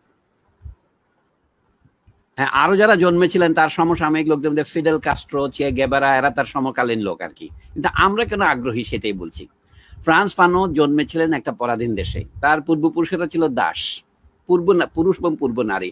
তার নামটা দেখলে মনে হয় আপনার কাছে অনাত্মীয় মনে হতে পারে, মনে হচ্ছে যেন ইংরেজি নাম, কিন্তু তিনি যেন ফরাসি দেশের উপনিবেশে তার পুরুষ পূর্ব নারীদের নামের সূত্র ধরেই তার নাম ফ্রান্স ফানো হয়েছে। তিনি লিখেছেন ফরাসি ভাষায়, আমাদের এটা জানতে হবে। তিনি ফরাসি ভাষা শেখাটা বা লেখাটায় কোনো পাপ মনে করেননি। তার যে প্রতিবাদ বই, এগুলিও কিন্তু সব ফরাসি ভাষায় লেখা, কথাটা মনে রাখতে হবে। কিন্তু তার সাথে আমাদের আত্মীয়তা ওই জায়গাতেই, আমরাও একসময় পরাধীন ছিলাম। এবং দুর্ভাগ্যবশত আমরা এখন যেটা জানি না, যে আমরা এখনো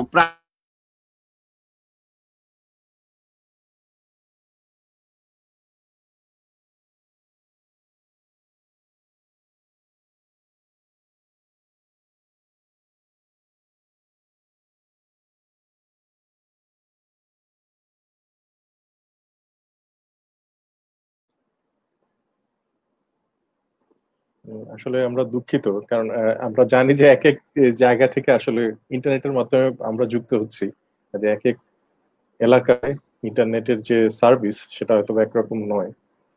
আহ, হ্যাঁ, দুঃখ প্রকাশ করা ছাড়া তো আজকে আর কিছু প্রকাশ করা যাচ্ছে না। কোচিকে তো দেখা যাচ্ছে না, বোধহয় চলে গেছে। হ্যাঁ স্যার, শুনছি, আমরা আমরা শুনতে পাচ্ছি, বলুন। কি অবস্থা এখন? কথা বলার মতো পরিস্থিতি হয়েছে? হ্যাঁ হ্যাঁ, আপনি বলুন, আমরা শুনতে পাচ্ছি। হ্যাঁ, শুনতে না পেতে পেতে কথার তো মানে ইন্টারাপশন হয়। তো যা হোক, আমি ফানো সম্পর্কে দুটো কথাই বলি। একটা হচ্ছে, ফানো মার্তিনিকে জন্মেলেও তিনি তখন মনে করতেন তিনি ফরাসি নাগরিক, ফরাসি দেশের প্রজা। কারণ ফ্রান্সে যখন ফরাসি বিপ্লবের সময় দাস প্রথা একবার বিলুপ্ত করা হয়েছিল, কিন্তু কিছুদিন পরে সেটা আবার পুনরুজ্জীবন করে নেপোলিয়নের সময়। 1848 সনে ফরাসিরা দাস প্রথা পূর্ণভাবে বিলুপ্ত করে। 1848 লক্ষ্য করেন। অর্থাৎ ফ্রান্স ফানোর দাদা বাপ এরা দাস হিসেবে জন্মাননি, তার আগেই জন্মেছিলেন। তিনি যখন জন্মাচ্ছেন তখন স্বাধীন হিসেবে জন্মেছেন, কিন্তু ওই দেশ যে পরাধীন সেটা তিনি তখন বুঝতে পারেননি। দ্বিতীয় মহাযুদ্ধে ফ্রান্স যখন দখল করে ফেললো জার্মানি এসে, তখন ফ্রান্সের মুক্তির জন্য যে স্বাধীনতা সংগ্রাম, দাগলের নেতৃত্বে ফরাসি বাহিনীতে তিনি যোগ দিলেন। তার বয়স 17 বলে প্রথমে তাকে ঢুকতে দেওয়া হয়নি। অপেক্ষা করলেন, 18 বছর বয়স হওয়ার মাত্রই ঢুকে 2 বছর যুদ্ধ করলেন। যুদ্ধে তিনি 2 বার আহত হয়ে বীরত্বের পুরস্কারও পেয়েছেন। তারপরে তিনি পড়াশোনা করে ডাক্তার, সাইকিয়াট্রিস্ট, এগুলোর গল্প আমরা শুনেছি। তখন তিনি ইউরোপে এসে টের পেলেন বেশিরভাবে যে পরাধীন মানুষ পুরোপুরি মানুষ নয়। আমাদের সাথে তার আত্মীয়তার সম্পর্কটা কোথায় সেটা আমি বলছি। তার মৃত্যুর আগে তারা 3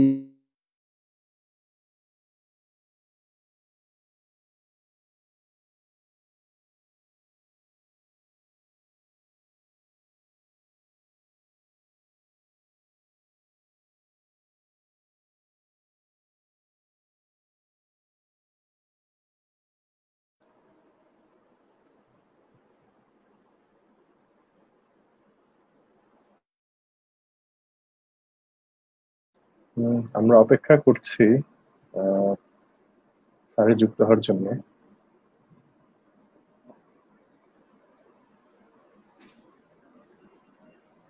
আসলে আজকে সন্ধ্যায় বৃষ্টি হওয়ার কারণে বোধহয় ইন্টারনেটের সংযোগটি ঝামেলা করছে। এই যে আসতেছে আর যাচ্ছে আর কি। এখন শোনা যাচ্ছে কিনা দেখেন। জি জি, শোনা যাচ্ছে, জি। হ্যাঁ, তো বলছিলাম, ফানো শুধু মুক্তিযোদ্ধা ছিলেন না, তিনি একজন চিন্তাবিদ ছিলেন। সেইটার কথাটা বলি। তার চিন্তা কোন ধরনের ছিল সেটা বলার জন্য বললাম। তার চিন্তার বৈশিষ্ট্য ছিল এখনো তার লেখার মধ্যে যে প্রাঞ্জলতা, ইংরেজি যেটা বলে লুসিডিটি, লুস মানে আলো। তার লেখা একবারে মনে হচ্ছে মচমচে, এই মাত্র আপনার কারখানা থেকে বেরোলো। এই গুণ আমাদের দেশে আহমদ ছফার ছিল। আহমদ ছফার কোনো লেখা পড়লে আপনার পুরনো মনে হবে না। ফ্রান্স ফানোর লেখাও আমি পড়তেছি, তিনি মারা গেছেন 60 বছর আগে, কিন্তু এখনো মহর্চিনার গতকাল লিখেছেন। এই গুণটাকে বলে লুসিডিটি। আর ছিল তার ব্যক্তি হিসেবে সাহস। এবং তিনি এক জায়গায় বলছেন, একজন মানুষ হিসেবে আমি 2 বা 3টা সত্য পৃথিবীর বুকে স্থায়ীভাবে প্রচার করার জন্য নিজের জীবন বিসর্জন করতে পিছপা হব না। আমি তার কথা প্রাঞ্জল বাংলা অনুবাদ করলাম। তিনি বলেন, অ্যাজ এ ম্যান, মানে I am ready to risk annihilation in order to let 2 or 3 truths মানে be flaunted or be cast on the world. এই ধরনের লোক ছিলেন তিনি। এখন তার আরেকটা কথা বললে মজা হবে আপনাদের।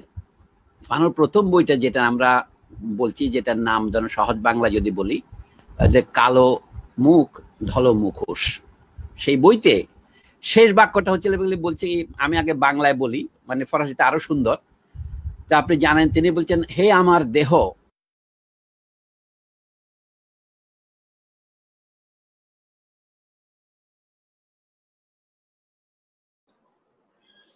আসলে আমরা দুঃখিত, আমি জানি না এইভাবে আসলে কতক্ষণ অনুষ্ঠান চালানো যায়।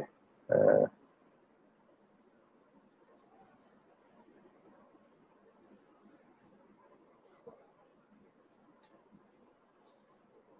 এই ফাঁকে বলে রাখি, আহ, সলিমুল্লাহ খান ফ্রান্স ফানোর 4টি বই অনুবাদ করার জন্য চিন্তা করছিলেন আর কি।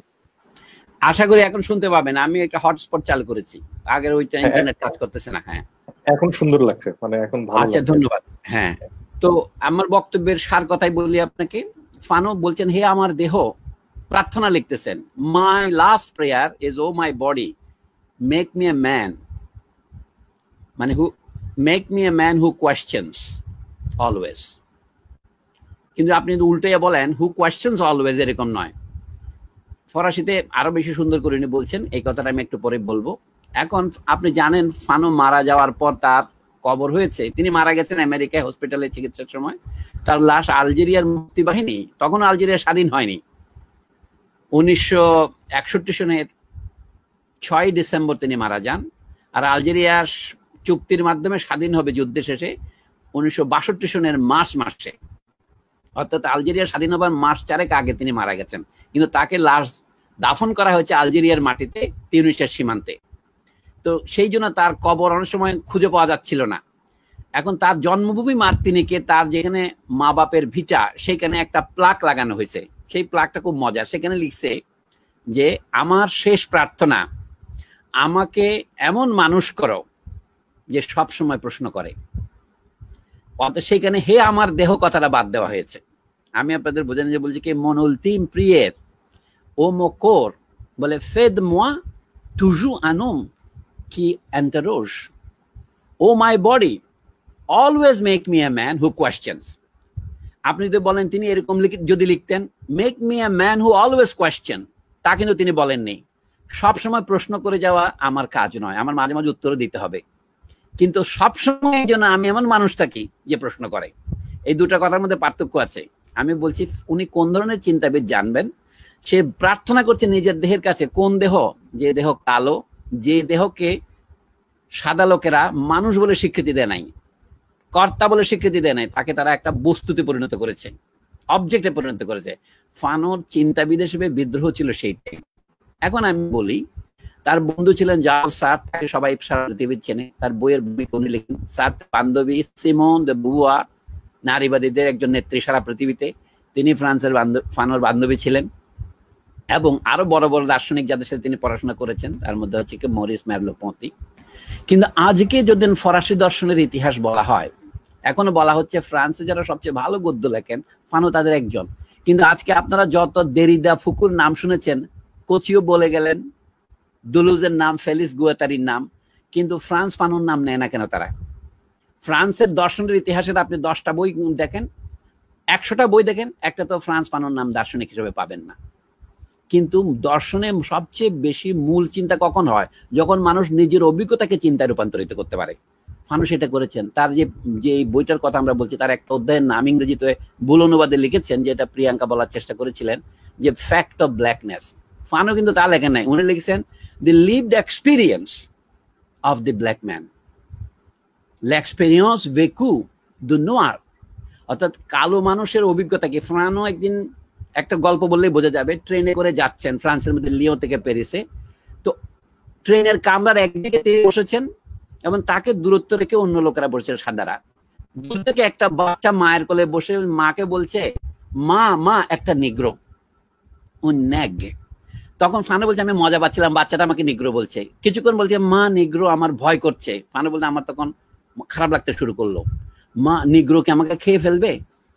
ফানো জিজ্ঞেস করলেন, তাহলে এই যে ছোট বাচ্চা, 5 বছরের বাচ্চার মুখে এই বাণী আসে কোথা থেকে? এই চিন্তাটা কোন সংস্কৃতি থেকে আসে? তাহলে অর্থাৎ সে আমাকে মানুষ মনে করছে না, মনে করছে আমি একটা জন্তু, অথবা আরো খারাপ, একটা নির্জীব প্রাণী নয়, একটা নির্জীব বস্তু মাত্র। এই জিনিসটাকে বলে মানুষকে মনুষ্যত্ব থেকে বঞ্চিত করে কাঠে কিংবা অন্য ইটে পরিণত করা, দ্রব্যে পরিণত করা। এইটাই ঘটেছে, এইটাই হচ্ছে অমানবিকতা। অথচ ইউরোপ অন্তত গত 500 বছর ধরে, আমি 2500 বছরের কথা বাদ দিলাম গ্রিস থেকে, তারা কি মানবিকতার গল্প প্রচার করছে না?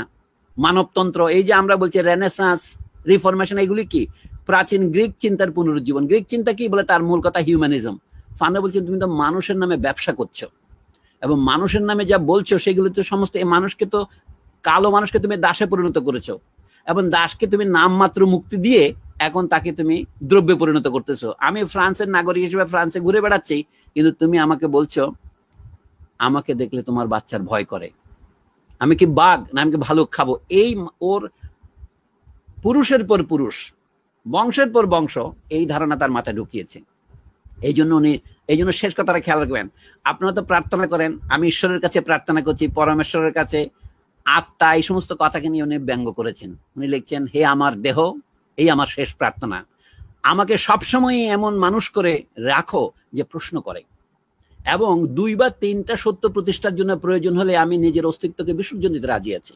আমি মানুষটা কোন ধরনের ছিল বোঝার জন্য বললাম। এখন তার সাথে আমাদের মিত্রতার শত হচ্ছে, তিনি যার প্রতিবাদ করেছেন, আপনি বললেন তিনি অন্যায়ের প্রতিবাদ করেছেন। অন্যায়ের প্রতিবাদ শত লোকই করে, কিন্তু অন্যায়ের প্রকৃতি কি এটা অনেকে বুঝে উঠতে পারে না। অন্যায়টা কোথায়? যে প্রথম অন্যায় উনি শুরু হচ্ছেন যে ভাষা দিয়ে। এই যে বড় বড় লোকগুলো, বড় বড় দেশ, ফরাসি দেশের মানুষ ইংরেজি শেখে, কিন্তু সে তো ফরাসি ভাষাকে অবজ্ঞা করে ইংরেজি শেখে না। ইংল্যান্ডের লোক ফরাসি ভাষা শেখে, সে তো নিজের ভাষাকে ছোট করে ফরাসি শেখে না। জার্মানির লোক ফরাসি শেখে, ফ্রান্সের লোক জার্মান শেখে। কিন্তু আমরা যখন ইংরেজি শিখি, বা মার্তিনিকের লোক যখন ফরাসি শেখে, ফানো বলছেন আমি একটা প্রশ্ন জিজ্ঞাসা করব, যে মার্তিনিকের ভদ্রলোকেরা যাদেরকে মধ্যবিত্ত বলে, তারা ফরাসি ভাষায় কথা বলতে এত স্বাচ্ছন্দ্য বোধ করে কেন? নিজের ভাষায় কথা বলতে ঘৃণা করে কেন? আজকে আপনি বাংলাদেশের দিকে তাকান, তাহলে বুঝতে পারবেন যে ফানোর চিন্তার থেকে আমাদের মিলটা কোথায়। কিন্তু তিনি দেখলেন আজকের বাংলাদেশের মানুষের যে দুরবস্থা, এই মানুষ ভাষা আন্দোলন করেছে, কারণ সে উর্দু ভাষার চাপিয়ে দেওয়ার বিরুদ্ধে আন্দোলন করে তাই খুব বীরত্ব অর্জন করেছে এবং নিজের রাষ্ট্র প্রতিষ্ঠা করেছে। কিন্তু আজকে ইংরেজির কাছে গেলে তখন সে মাথা নত করে, শুধু তাই নয় নিজের ভাষাকে ঘৃণা করে। এটা বোঝা যায়, সে নিজের ছোট বাচ্চাকে কিন্ডারগার্টেনে সে তাকে বাংলায় পড়াচ্ছে না, অথবা বাংলাটাকে সে ঘৃণা করছে। ইংরেজি শেখার যে 2 পদ্ধতি আছে পৃথিবীতে, একটা জানেন ইংল্যান্ডের সমকক্ষ দেশ যেগুলো আছে তারা কিভাবে ইংরেজি শেখে, আর প্রাক্তন উপনিবেশগুলি কিভাবে শেখে। এটা পর্তুগিজ ভাষার ক্ষেত্রেও সত্য। অ্যাঙ্গোলা, মোজাম্বিক, গিনি বিসাউর লোকরা পর্তুগিজে শিখেছে, ইন্দোনেশিয়ার লোকেরা ওলন্দাজ ভাষা শিখেছে। আমাদের মনে হতে পারে যে আমরা ব্রিটিশের ইংরেজি থেকে এখন আমেরিকান ইংরেজিতে পার হয়েছি, কিন্তু নিজের ভাষার যে 12টা বাজিয়েছি আমরা, এইটাই প্রমাণ করে যে আমরা প্রকৃত প্রস্তাবে স্বাধীন হইনি। ফানো এই কথাটা আগেই বলেছিলেন। তার মার্তিনিকে তিনি দেখলেন এই বদমাশদের দিয়ে স্বাধীনতা সংগ্রাম করা যাবে না। তার প্রমাণ বলে আমি বলি, 1946 সনের কথাটা কোচি তুলেছিলেন। 46 সনের প্রশ্ন উঠলো, এই উপনিবেশগুলিকে স্বাধীন হবে মার্তিনিক, গুয়াদেলোপ এবং ফ্রেঞ্চ গায়ানা এবং রিউনিয়ন।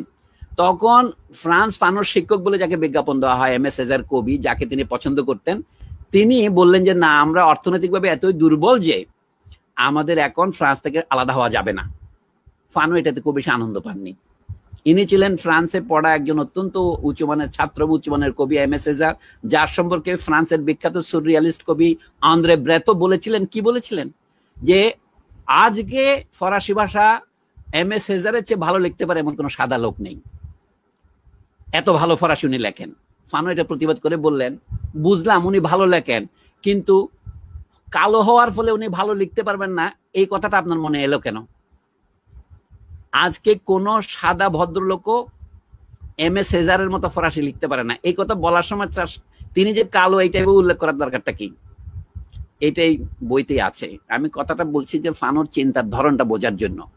এখন বলি, যে কালো মানুষ নিপীড়িত হচ্ছে, ফানো পরিষ্কার এর কারণ হচ্ছে একসময় সে দাস হয়েছিল, একসময় তাকে উপনিবেশ নেওয়া হয়েছিল। আমি আপনাদের 3টা কথা বলে শেষ করব। উপনিবেশ কিন্তু বহু রকমের আছে। বিখ্যাত অর্থনীতিবিদ বিলেতের, যিনি অর্থনীতিতে সুইডেনের পুরস্কার পেয়েছেন, স্যার জন হিক্স, তিনি বলছেন উপনিবেশ 2 প্রকারের।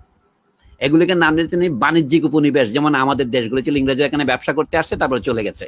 আর দল উপনিবেশ যেখানে গিয়ে উপনিবেশকাররা বসতি স্থাপন করে, যেমন অস্ট্রেলিয়া, নিউজিল্যান্ড, দক্ষিণ আফ্রিকার কিছু অংশ, অথবা খোদ মার্কিন যুক্তরাষ্ট্র, কানাডা, এগুলি স্যাটেলার কলোনি বা বসতি স্থাপনকারী। আর আমাদেরগুলো ছিল ট্রেড কলোনি বা বাণিজ্যিক কলোনি। আমি 3 নম্বর একটা কলোনির কথা বলবো, এগুলো হচ্ছে ফ্রান্স ফানো যেখানে জন্মেছিলেন, মার্তিনিক। এগুলি কি কলোনি বলা যাবে? আমি বলবো যে এগুলি হচ্ছে স্লেভ প্ল্যান্টেশন ইকোনমি। অর্থাৎ যেমন ফানোর পূর্বপুরুষেরা আফ্রিকান ছিলেন, তারা কিন্তু মার্তিনিক দখল করতে যায়নি, দাস ব্যবসায়ীরা তাদেরকে নিয়ে ওখানে বসাইছেন, কিন্তু এখন আফ্রিকার কোন দেশ থেকে তারা আসছিলেন সেটা তারা জানেন না। তারা ফ্রান্সের নামে, তারা ওলন্দাজদের নামে বা ইংল্যান্ডের নামে ওখানে আছেন। যেমন জামাইকাতে ইংরেজ উপনিবেশকরা আছেন, কিউবাতে স্প্যানিশ আছেন, এবং আজকে এই কিউবার অঞ্চলের কাছাকাছি এই গুয়াদেলো, এই মার্তিনিক। আমি বলছি এই তৃতীয় ধরনের উপনিবেশের লোক ওনারা, ওনাদের নিজেদের কোনো ভাষা ছিল না আগে, তারা একটা আফ্রিকার ভাষার সাথে স্থানীয় ভাষার মিশে একটা ভাষা তৈরি করছেন, ক্রেওল, মিশ্র ভাষা, বাংলায় বলেন শঙ্কর ভাষা। সেই ভাষা কথা বলাটা নিম্নমানের, সেই ভাষায় লেখাপড়া করাটা নিম্নমানের ভাবে তাদেরকে এখন ইংরেজি, ফরাসি, ওলন্দাজ অথবা পর্তুগিজ ভাষা অথবা স্প্যানিশ ভাষা শেখানো হয়েছে, এবং এইটা হচ্ছে তাদের রিয়ালিটি। এখন দেশগুলো স্বাধীন হওয়ার পর উনি দেখলেন যে স্বাধীনতা সংগ্রাম বৃথা যাচ্ছে আফ্রিকাতে। এই জন্য তিনি আলজেরিয়ার কাছাকাছি যখন এলেন চাকরি সূত্রে, তখন আলজেরিয়ানদের সাথে যোগ দিলেন। আলজেরিয়ানদের সাথে যোগ দেওয়ার ফলে লাভ হলো তার এই যে তার যে মনের যে বাসনা ছিল কালো মানুষ অথবা পরাধীন মানুষের মুক্তির পথকে, যেটা গুয়াদেলুপ অথবা মার্তিনিকে করা সম্ভব হয় নাই, তিনি আলজেরিয়াতে এসে পেলেন। আলজেরিয়ার আরবরা এবং কালোরা পরস্পরের শত্রু। আমাদের দেশে যেমন একসময় ব্রিটিশরা হিন্দু এবং মুসলমান পরস্পরের শত্রু এরকম প্রচার করছিল, আফ্রিকাতে এইটাই প্রকাশ করছিল উপনিবেশবাদীরা। কিন্তু আলজেরিয়ার স্বাধীনতা সংগ্রামে ফ্রান্স ফানো একজন মুক্তিযোদ্ধা হিসেবে যোগ দিলেন। সেই জন্য বলা যায় তিনি দুইটা যুদ্ধ করেছেন। দ্বিতীয় মহাযুদ্ধে তিনি ফরাসি দেশকে মুক্ত করার জন্য লড়াই করেছেন জার্মানির বিরুদ্ধে, দখলদারদের বিরুদ্ধে, আর এখন ফরাসি দখলদারদের বিরুদ্ধে তিনি আরবদের পক্ষ নিয়ে লড়াই শুরু করলেন। তিনি আলজেরিয়ার প্রভিশনাল গভর্নমেন্ট যেটা বলে অস্থায়ী সরকারের রাষ্ট্রদূত আকারে ঘানায় গিয়েছিলেন। এই ক্ষেত্রে আমি বলবো তিনি যে মূল দাবিটা তুলে ধরেছেন সেটা হচ্ছে সশস্ত্র সংগ্রাম ছাড়া ফ্রান্স আলজেরিয়া ছেড়ে যাবে না। তার র্যাচেট অফ দি আর্থ বইয়ের মূল বক্তব্য হচ্ছে এটাই। তখন অলরেডি যুদ্ধ শুরু হয়েছে। তার ওই বইয়ের প্রথম অধ্যায়ের নাম, তিনি মৃত্যুশয্যায় বসে এই বই লিখেছেন, হাতেও লিখতে পারেন না সবগুলি অধ্যায়, অনেকগুলো মুখে বলেছেন, যেটার নাম হচ্ছে কনসার্নিং ভায়োলেন্স বা অন ভায়োলেন্স সুর লা ভিওলেন্স। এটা ফ্রেঞ্চ ভাষায় লেখা বই, যেটা ইংরেজি অনুবাদে একটু ভিন্ন আসছে। ফরাসি ভাষায় ভিওলেন্স কথাটার বহু অর্থ আছে। ফরাসি ভাষায় ভিওল মানে হচ্ছে ধর্ষণ, ভিওল মানে শুধু মানে ভায়োলেন্সের গোড়ার কথাটা আর কি। একটা উপনিবেশকে 130 বছর ধরে দখল করে রেখেছে ফ্রান্স, এবং সেখানে তার সংস্কৃতিকে উৎখাত করছে, মানুষজনের মানবীয়তাকে স্বীকার করছে না। সেটার প্রতিফলন শুধু আলজেরিয়াতে নয়, প্যারিসে বা ফ্রান্সের যে সমস্ত অঞ্চলে আরব শরণার্থীরা বা আশ্রয় প্রার্থীরা বা আরব যাকে বলা যেতে পারে বাস্তুচ্যুত উদ্বাস্তুরা গিয়ে হাজির হয়েছে, তাদের সম্পর্কে একই রকম আচরণ ফরাসিরা করতো। এই জন্য বলি ফ্রান্স ফানো আমাদেরকে দুটো শিক্ষা দিয়েছেন। উপনিবেশবাদ বিরোধী যে সংগ্রাম শুরু হয়েছিল 1940, 1950, 1960-এর দশকে, সেইখানে আমাদের স্বাধীনতা সংগ্রামের যে প্রয়োজনীয়তা সেইটাকে শুধু তুলে ধরেননি। কেন ভিয়েতনাম স্বাধীনতা সংগ্রাম কি করে করেছে? ফানোকে দোষ দেওয়ার কারণটা কি? ভিয়েতনাম 30 বছর সশস্ত্র সংগ্রাম করেছে, ফ্রান্সের বিরুদ্ধে 10 বছর, আমেরিকার বিরুদ্ধে 20 বছর। আজকে যে বলছেন করোনা ভাইরাসের বিরুদ্ধে সংগ্রামে যারা সবচেয়ে সফল হয়েছে তার মধ্যে একটা হচ্ছে ভিয়েতনাম। কিভাবে সম্ভব হলো? একটা কাহিনী তো আছেই। আমি চীনের কথা বাদ দিলাম, চীনের বিপ্লব সেই 1911 সন থেকে শুরু হয়েছে, 1949 পর্যন্ত চলেছে। কাজে ফানো এই কথাটা বলে নতুন কিছু বলেননি, যে পরাধীন দেশের মানুষের মুক্তির সংগ্রামে পরাধীন দেশের মানুষকে নেতৃত্ব দিতে হবে, অন্যজনের তারা মুক্ত করে যাবে না। সেটা তিনি শিখেছেন কোথায়? তার নিজের মাতৃভূমি থেকে।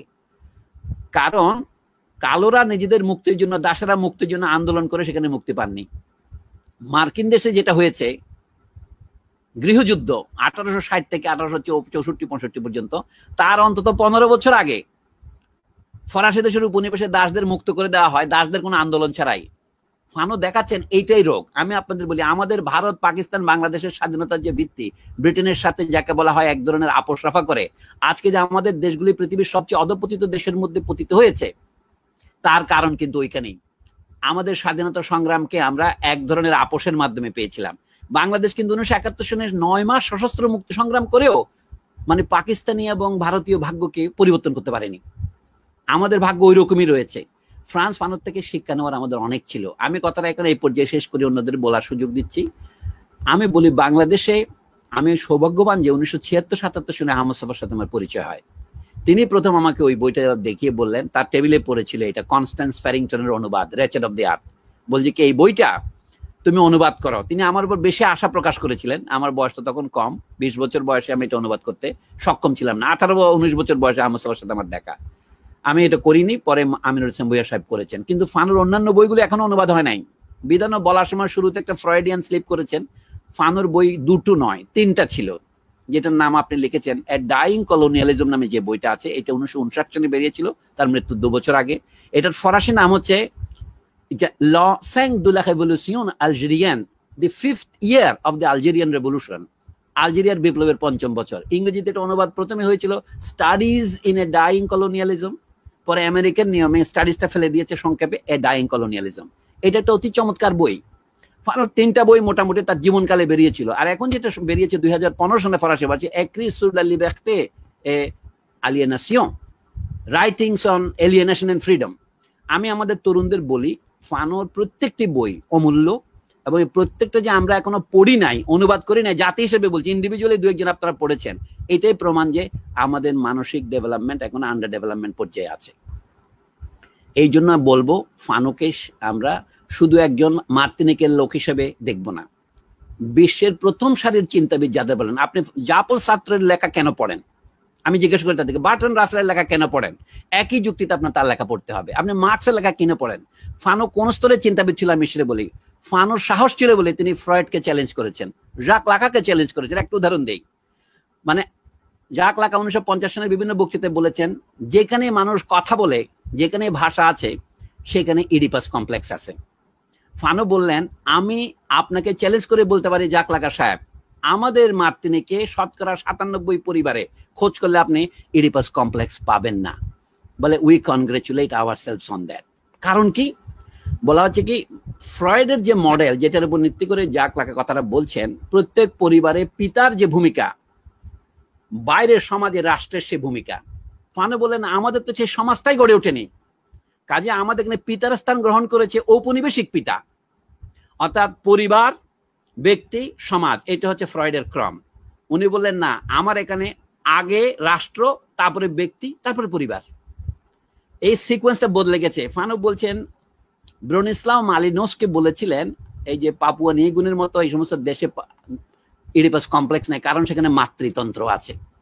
ফানো বললেন, সেটা আপনার কথা, কিন্তু আমার এখানে হচ্ছে, আমার এখানে মাতৃতন্ত্রের ব্যাপার নয়, আমার এখানে পিতাই নেই। যেখানে পিতা নেই, যেখানে পিতা দাস এবং প্রধানত, সেখানে ঔপনিবেশিক শক্তি পিতার স্থান দখল করে। তাহলে ফানো আসলে কি বলছিলেন? ইডিপাস কমপ্লেক্স নাই তা বলেন নাই তিনি। বলে এখানে পিতার ভূমিকা হচ্ছে পিতার নাম, এবং নামটা বদলে গেছে এখানে। এই নাম আমার পিতার নাম নয়। ফরাসি দেশের রাজাই হচ্ছে আমার পিতা, ইংল্যান্ডের মহারানী হচ্ছে আমার পিতা। মজার ব্যাপার, মহারানী কেমনে পিতা হয়? কারণ পিতার জন্য লিঙ্গ স্ত্রী হইতে কোনো বাধা নেই, নারীও পিতা হইতে পারে, কারণ এটা হলো পিতৃ নামের পরাক্রম। জাক লাকা বলছেন, মানে লো নো দু লা প্যার, লো প্যার মানে কি, নোম দো পের মানে হলো পিতার নাম, আর এটার অপর নাম হচ্ছে পিতার আইন।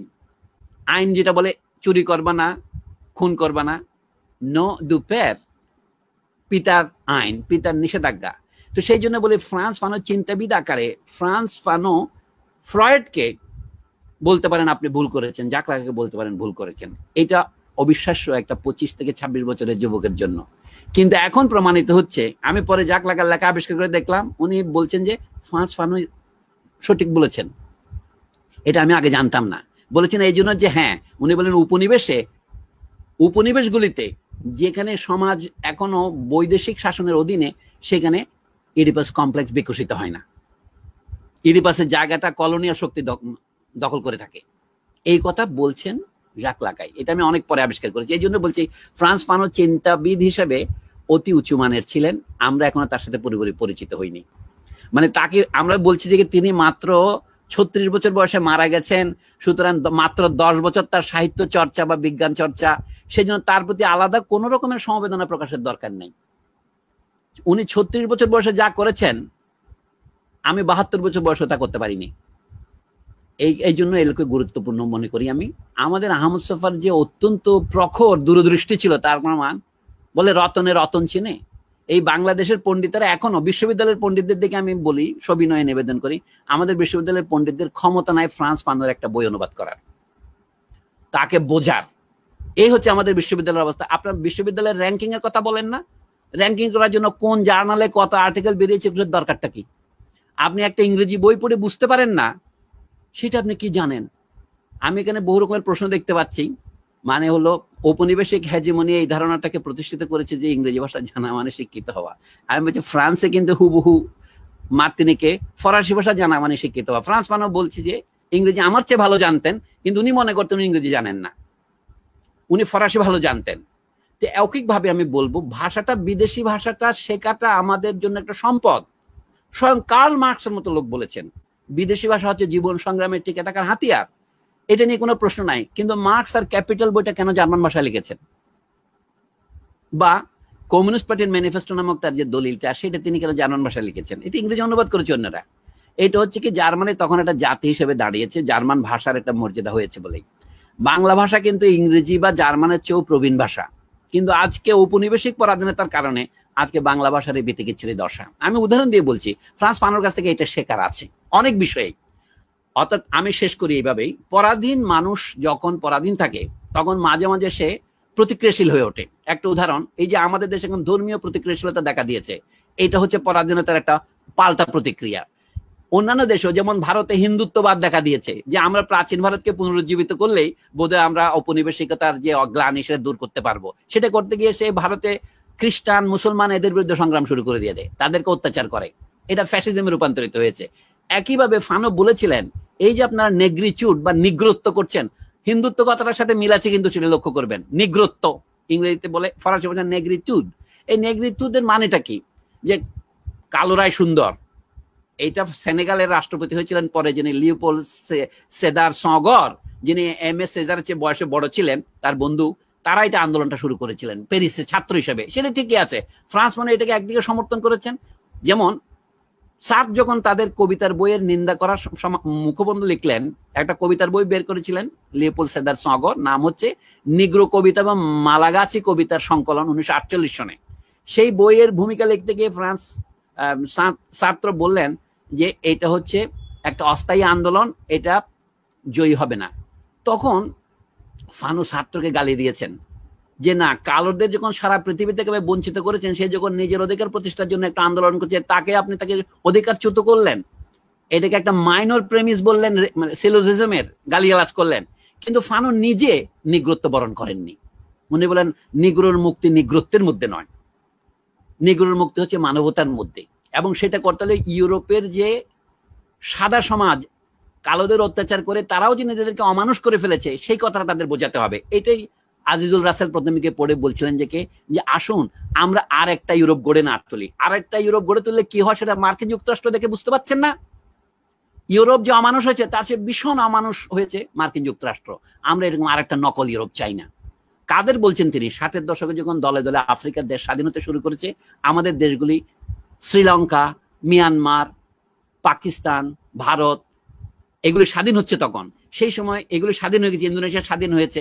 তিনি বলছেন এইভাবে আপোষের মাধ্যমে যারা স্বাধীনতা লাভ করছেন, খবরদার আপনারা আরেকটা মার্কিন যুক্তরাষ্ট্র আবার বাসনা করছেন, সেটা কোনো মুক্তি দেবে না। এই যে দূরদৃষ্টি, এই জন্য যে কথাটা রাসেল বারবার বলছে ডিকলোনাইজেশন, আমরা বাঙালিরা এখনো বাংলা বলার সময় মানে ইংরেজি না বলে পারছি না। বলা উচিত পরাধীনতার হাত থেকে মুক্তি পাওয়া, স্বাধীন হওয়া শুধু নয়, পরাধীনতা থেকে মুক্ত হওয়া, দাস প্রথা থেকে মুক্ত হওয়া। পরাধীনতা জিনিসটা কি আমরা এটা বুঝতে পারি না। কলোনাইজেশনের অর্থ হচ্ছে কি একজন ব্যক্তির দাস হওয়া নয়, সমগ্র সমাজকে দাসত্ব বন্ধনে আবদ্ধ করা। অসাধারণ ব্যাপার। আমি বলি ভারতে একজন বিখ্যাত ইতিহাসবিদ যার কথা আমরা এখনো মনে রাখি, তার নাম হচ্ছে ডি কোসাম্বি, মহারাষ্ট্রের লোক, দামোদর ধর্মানন্দ কোসাম্বি। তিনি বারবার বলেছিলেন প্রাচীন ভারতে দাস প্রথা ছিল না। এটা যে বলে ইউরোপীয়দের মানে স্লেভারি ছিল না, কারণ আমাদের এখানে এই যে যাদেরকে আর্যরা জয় করে জঙ্গলে পাঠিয়ে দিয়েছে, তারা তো জঙ্গলে গেছে, তারা ট্রাইব হয়েছে। কিন্তু যাদেরকে পরাস্ত করে তার সমাজে তারা নিচু শ্রেণীতে রেখেছে, শূদ্র বলেছে অথবা অচ্যুত করেছে, তারা কি গোটা গ্রামটাকে দাসত্বে পরিণত করেছে। প্রাচীন ভারতে দাস প্রথা ছিল না, কিন্তু প্রাচীন ভারতে গোটা গ্রামকে দাস রূপান্তরিত করা হয়েছে। আমি মনে করি আধুনিক দাস প্রথা, যেটা ধনতন্ত্রের আবির্ভাবের পরে যে দাস প্রথা, আফ্রিকা থেকে দাস নিয়ে আমেরিকায় চাষাবাদ করানো, মরিচ চাষাবাদ করানো, অথবা ফিজি দ্বীপে নিয়ে যাওয়া ভারত থেকে, যাদেরকে ইন্ডেনচার লেবার বলে, এটা আধুনিক দাস প্রথা। ফানো বললেন এই দাস প্রথার হাত থেকে আমাদের মুক্তি পেতে হবে। আমি 3 প্রকার দাস প্রথার কথা বললাম। যারা অস্ট্রেলিয়া, নিউজিল্যান্ড, আমেরিকা, কানাডা এগুলি দখল করেছে, এটা হচ্ছে প্রথম স্থানীয় অধিবাসীদেরকে সম্পূর্ণ উচ্ছেদ করা।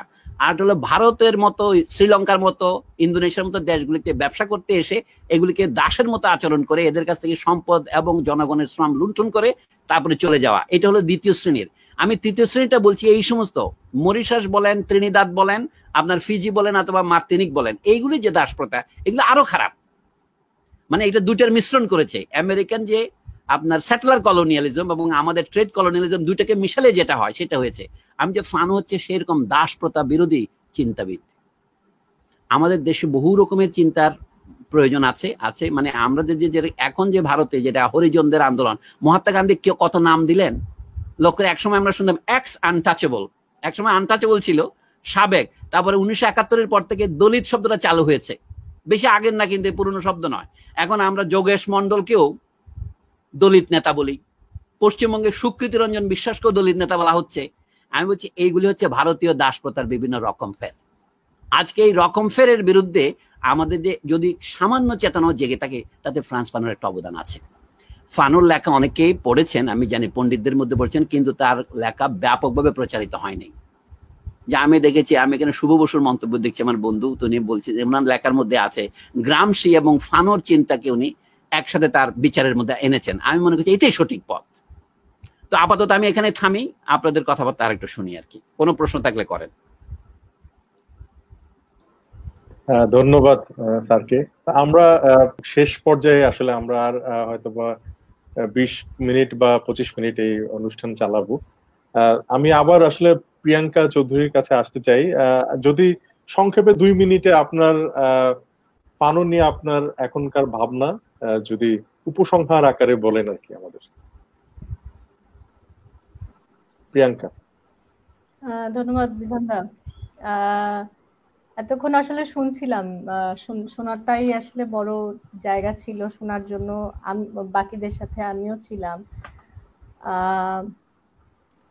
শেষের জায়গাগুলো যদি বলা হয় যে এখনকার মানে আমি কথাগুলো হয়তো একটু গুলিয়ে যাচ্ছে, বা কারণ এতগুলো এই বড় বড় মানুষের সামনে কথা বলাটা আসলে ঝামেলাজনক আর কি আমার জন্য। কিন্তু ফ্রান্স ফানো আবারও আমার কাছে যেটা ইয়ে হয়েছে, মানে মনে হয়েছে যে পড়াটা এই কারণে প্রয়োজন যে আমি আমার সময়টাকে আসলে কিভাবে দেখতে পারি সেটা জানার জন্য। অনেকের মধ্যেই এখনকার রেসিজম বা বর্ণবাদ যদি বলি, যে সেখানে আসলে ফাইন লাইনটা কোথাও খুঁজে পাওয়া যাচ্ছে না, কারণ এটার মধ্যে অনেক ধরনের চিন্তা ভাবনা আছে। অনেকের কমেন্টের মধ্যেও দেখছি যে সুন্দর হওয়া মানে ফর্সা হওয়া। তো এটার সাথে যদি একটু মিলিয়ে যদি এখনকার আমাদের ফেয়ার এন্ড লাভলির নতুন নামকরণ যদি দেখা যায়, যে শুধুমাত্র একটা আন্দোলনের চাপে পড়ে তারা এই যে একটা পণ্যের নামটা বদলে দিয়ে সেটাকে চেষ্টা করা হচ্ছে যে না, কিন্তু পণ্যটা তো সেই পণ্যই থাকছে। কিন্তু এই যে এখন কি নাম দিয়েছে জানো, মানে আমার কাছে এখন মনে হচ্ছে ফেয়ার এন্ড লাভলির নতুন নামটা কি জানো? এখন গ্লো এন্ড লাভলি হয়ে গেছে স্যার এখন। কিন্তু তাতে কিন্তু ফেয়ার এন্ড লাভলি বা গ্লো এন্ড লাভলি ময়শ্চারাইজার হয়ে যায়নি, সে কিন্তু এখনো সেই ফেয়ারনেস ক্রিমই আছে। তো এই টু অল দ্য ফেয়ারনেস, আমার মানে মনে হয় যে না, সেই ফেয়ারনেস এর জায়গাটা কোথায়, যে are we being fair as in just, নাকি are we being fair on the skin. তো ফানো যে এপিডার্মাল কনসেপ্ট যেটা বলছে, আমি যাব এন্ডোডার্মাল কনসেপ্টে, যে আমরা একদম স্কিনের ভেতরে কি কি আছে সেগুলো বের করার চেষ্টা করি, এবং নিজের সময়টাকে আর একটু বেশি উপলব্ধি করার চেষ্টা করি। এখন আসলে সময় এসছে যে আমরা নিজের সমাজটাকে আসলে বুঝি। কারণ স্যার কথা বলছিলেন, আমি আরেকটু অল্প সময় নিয়েছি, স্যার কথা বলছিলেন যে বাংলা মানে ইংরেজি শেখার কথা, বাংলা ভুলে গিয়ে। কিন্তু বাংলা নিজেই যখন আরো ভাষার উপরে চড়াও হয়ে থাকে, এবং তাদের প্রাথমিক শিক্ষাও যখন তাদের নিজেদের ভাষায় তারা করতে পারেন, এবং বাংলা না শিখলে সে যে বাংলাদেশীয় সভ্য মানুষ হয়ে ওঠে না, এই ধরনের চিন্তা ভাবনাগুলোর দিকেও আমাদের আসলে দেখা দরকার। এবং সেটা বারে বারে কিন্তু এমন না যে ফানো ছাড়া আরো কেউ বলেননি। অনেকেই মানে এই এই এই এই কথাগুলো অনেকেই এসে, এবং নিগৃহীত যারা আমাদের দেশের যারা বাউল, সবচেয়ে বড় জায়গা যেখানে যারা, তারাই নিগৃহীত, এবং নিগৃহীত হওয়ার পরে তারা নিজেদের চর্চাটা যেভাবে করে যায়, তাদের সংগ্রামটা যেভাবে করে যাচ্ছেন, তো এই নিগৃহীত মানে বা আমি ঠিক মানে আহ, আমি যদি মেয়ে হয়েও কথাটা বলি, যে তার মধ্যে জেন্ডার ইকুইটির কনসেপ্ট, এই যে নিগৃহীত কে কিভাবে কত ভাবে আসলে অপ্রেসড হচ্ছে, এই জায়গাগুলো আসলে উপলব্ধির জায়গা, উপলব্ধির সময়টা আসলে এসছে। তো সেটাতে সেই আহ, আমার যে যাত্রাটা হবে, সেই যাত্রার মধ্যে ফানো খুব ভালো একজন সঙ্গী, এবং তার যার সাথে আসলে কথা বলা যায় একটা কনভার্টার ডায়ালগের মধ্যে। বিধান আমি 1 মিনিট বলছি যে এটা বিষয়ে। এই হচ্ছে ফানোর প্রথম বইটা, আপনারা দেখতে পাবেন। এটা এই যে পুনোয়া মাস্ক অফ ল, যেটা আর কি, এই তার ছবি। এই ভদ্রলোকের ভাষা নিয়ে যে প্রথম প্রবন্ধ, তাতে আমি উদাহরণ দিয়ে বলছি, ওনার দেশে দখলদার ছিল ফরাসিরা, সেই জন্য উনি প্রথমে প্রশ্ন করছেন যে আমাদের দেশের ভদ্রলোকেরা শুধু ফরাসি ভাষায় কথা বলতে চায়, স্থানীয় ভাষায় কথা বলতে লজ্জা পায় কেন? আমি তার উদাহরণস্বরূপ বাংলাদেশের ভদ্রলোকেরা যাদের মাতৃভাষা বাংলা, তারা নিজেদের মধ্যে কথাবার্তার অর্ধেকটা ইংরেজিতে বলার চেষ্টা করেন। সৌভাগ্যবশত তারা ভালো ইংরেজি জানেন না, সেজন্য পারেন না, এটা আরেকটা সমস্যা। কিন্তু আপনি এই উদাহরণটা চাকমাদের একরাও যেতে পারেন, কোনো সমস্যা নেই, আপনি এটা গারোদের মধ্যেও যেতে পারেন। আমি শুধু উদাহরণ দিয়েছি বাংলা ভাষা নিয়ে, যে বাংলাদেশে বোঝার সুবিধার জন্য বললাম। বাংলাদেশে যে লোক ভাষা সংগ্রাম করে রাষ্ট্র প্রতিষ্ঠা করেছে বলে দাবি করে, সে বাংলাকে অনুন্নত ভাষা মনে করে। আপনি বলবেন যে এটা তো অবজেক্টিভ সত্য, বাংলাতে ইংরেজির মতো, তাতে এত বই না, আমি তো ডাক্তারি বাংলায় পড়তে পারতেছি না। ফানো বলছেন কি, আজকে যে বস্তা, এটা কিন্তু ইতিহাসের ফল, এটা চিরকালের শেষ কথা নয়। আমি যে ফানোর সাথে আমাদের আলোচনা চলতে পারে, আমি উদাহরণ দিয়েছি, আশেপাশে অঞ্চলে কথা বলেছেন, আমরা ইংরেজি ভাষা অঞ্চলে কথা বলছি। মানে এখানে দ্বন্দ্বটা উদাহরণ হচ্ছে আমি ইংরেজি বাংলা, ওখানে ছিল তার মার্তিনিকের ক্রেওল ফরাসি, এইটুকু। অন্যকে ছোট করার জন্য আমি এটা বলছি না। এবং নারী পুরুষ নিয়েও একটা কথা সবসময় আসে, এটা উপনিবেশবাদীরা সবসময় বলে, যখনই আপনি নিজের ভাষার কথা বলে তখন সে আঞ্চলিক ভাষার কথা বলে। এটা করে তারা সফল হয়েছে, তারা সবসময় ভুল বলে তা আমি বলছি না। একসময় অহমিয়া, উড়িয়া দুটোই বাংলা ভাষার আঞ্চলিক ভাষা হিসেবে পরিচিত ছিল, এখন সিলেটি বা চাটগাইয়া যেমন আছে, কিন্তু ওরা তো এখন স্বাধীন ভাষা হয়েছে। সেই আলোচনা আরেকদিন করতে হবে। বলুন। ধন্যবাদ স্যারকে, ধন্যবাদ। এবং প্রিয়াঙ্কাও যেটা বলছিলেন যে এখনকার সময়কে বুঝতে হলে আসলে আমি মনে করি যে একজন দার্শনিকের কাছ থেকে আসলে আমাদের সবসময় তিনি সমসাময়িক থাকেন, এবং তার কাছ থেকে সবসময় আমরা নতুন ভাবনা চিন্তার যে জায়গাগুলো সেগুলো আমরা নিতে পারি। আজিজুল রাসেলের কাছে আসতে চাই, আপনি যদি কিছু যুক্ত করতে চান খুব সংক্ষেপে 2 মিনিটে।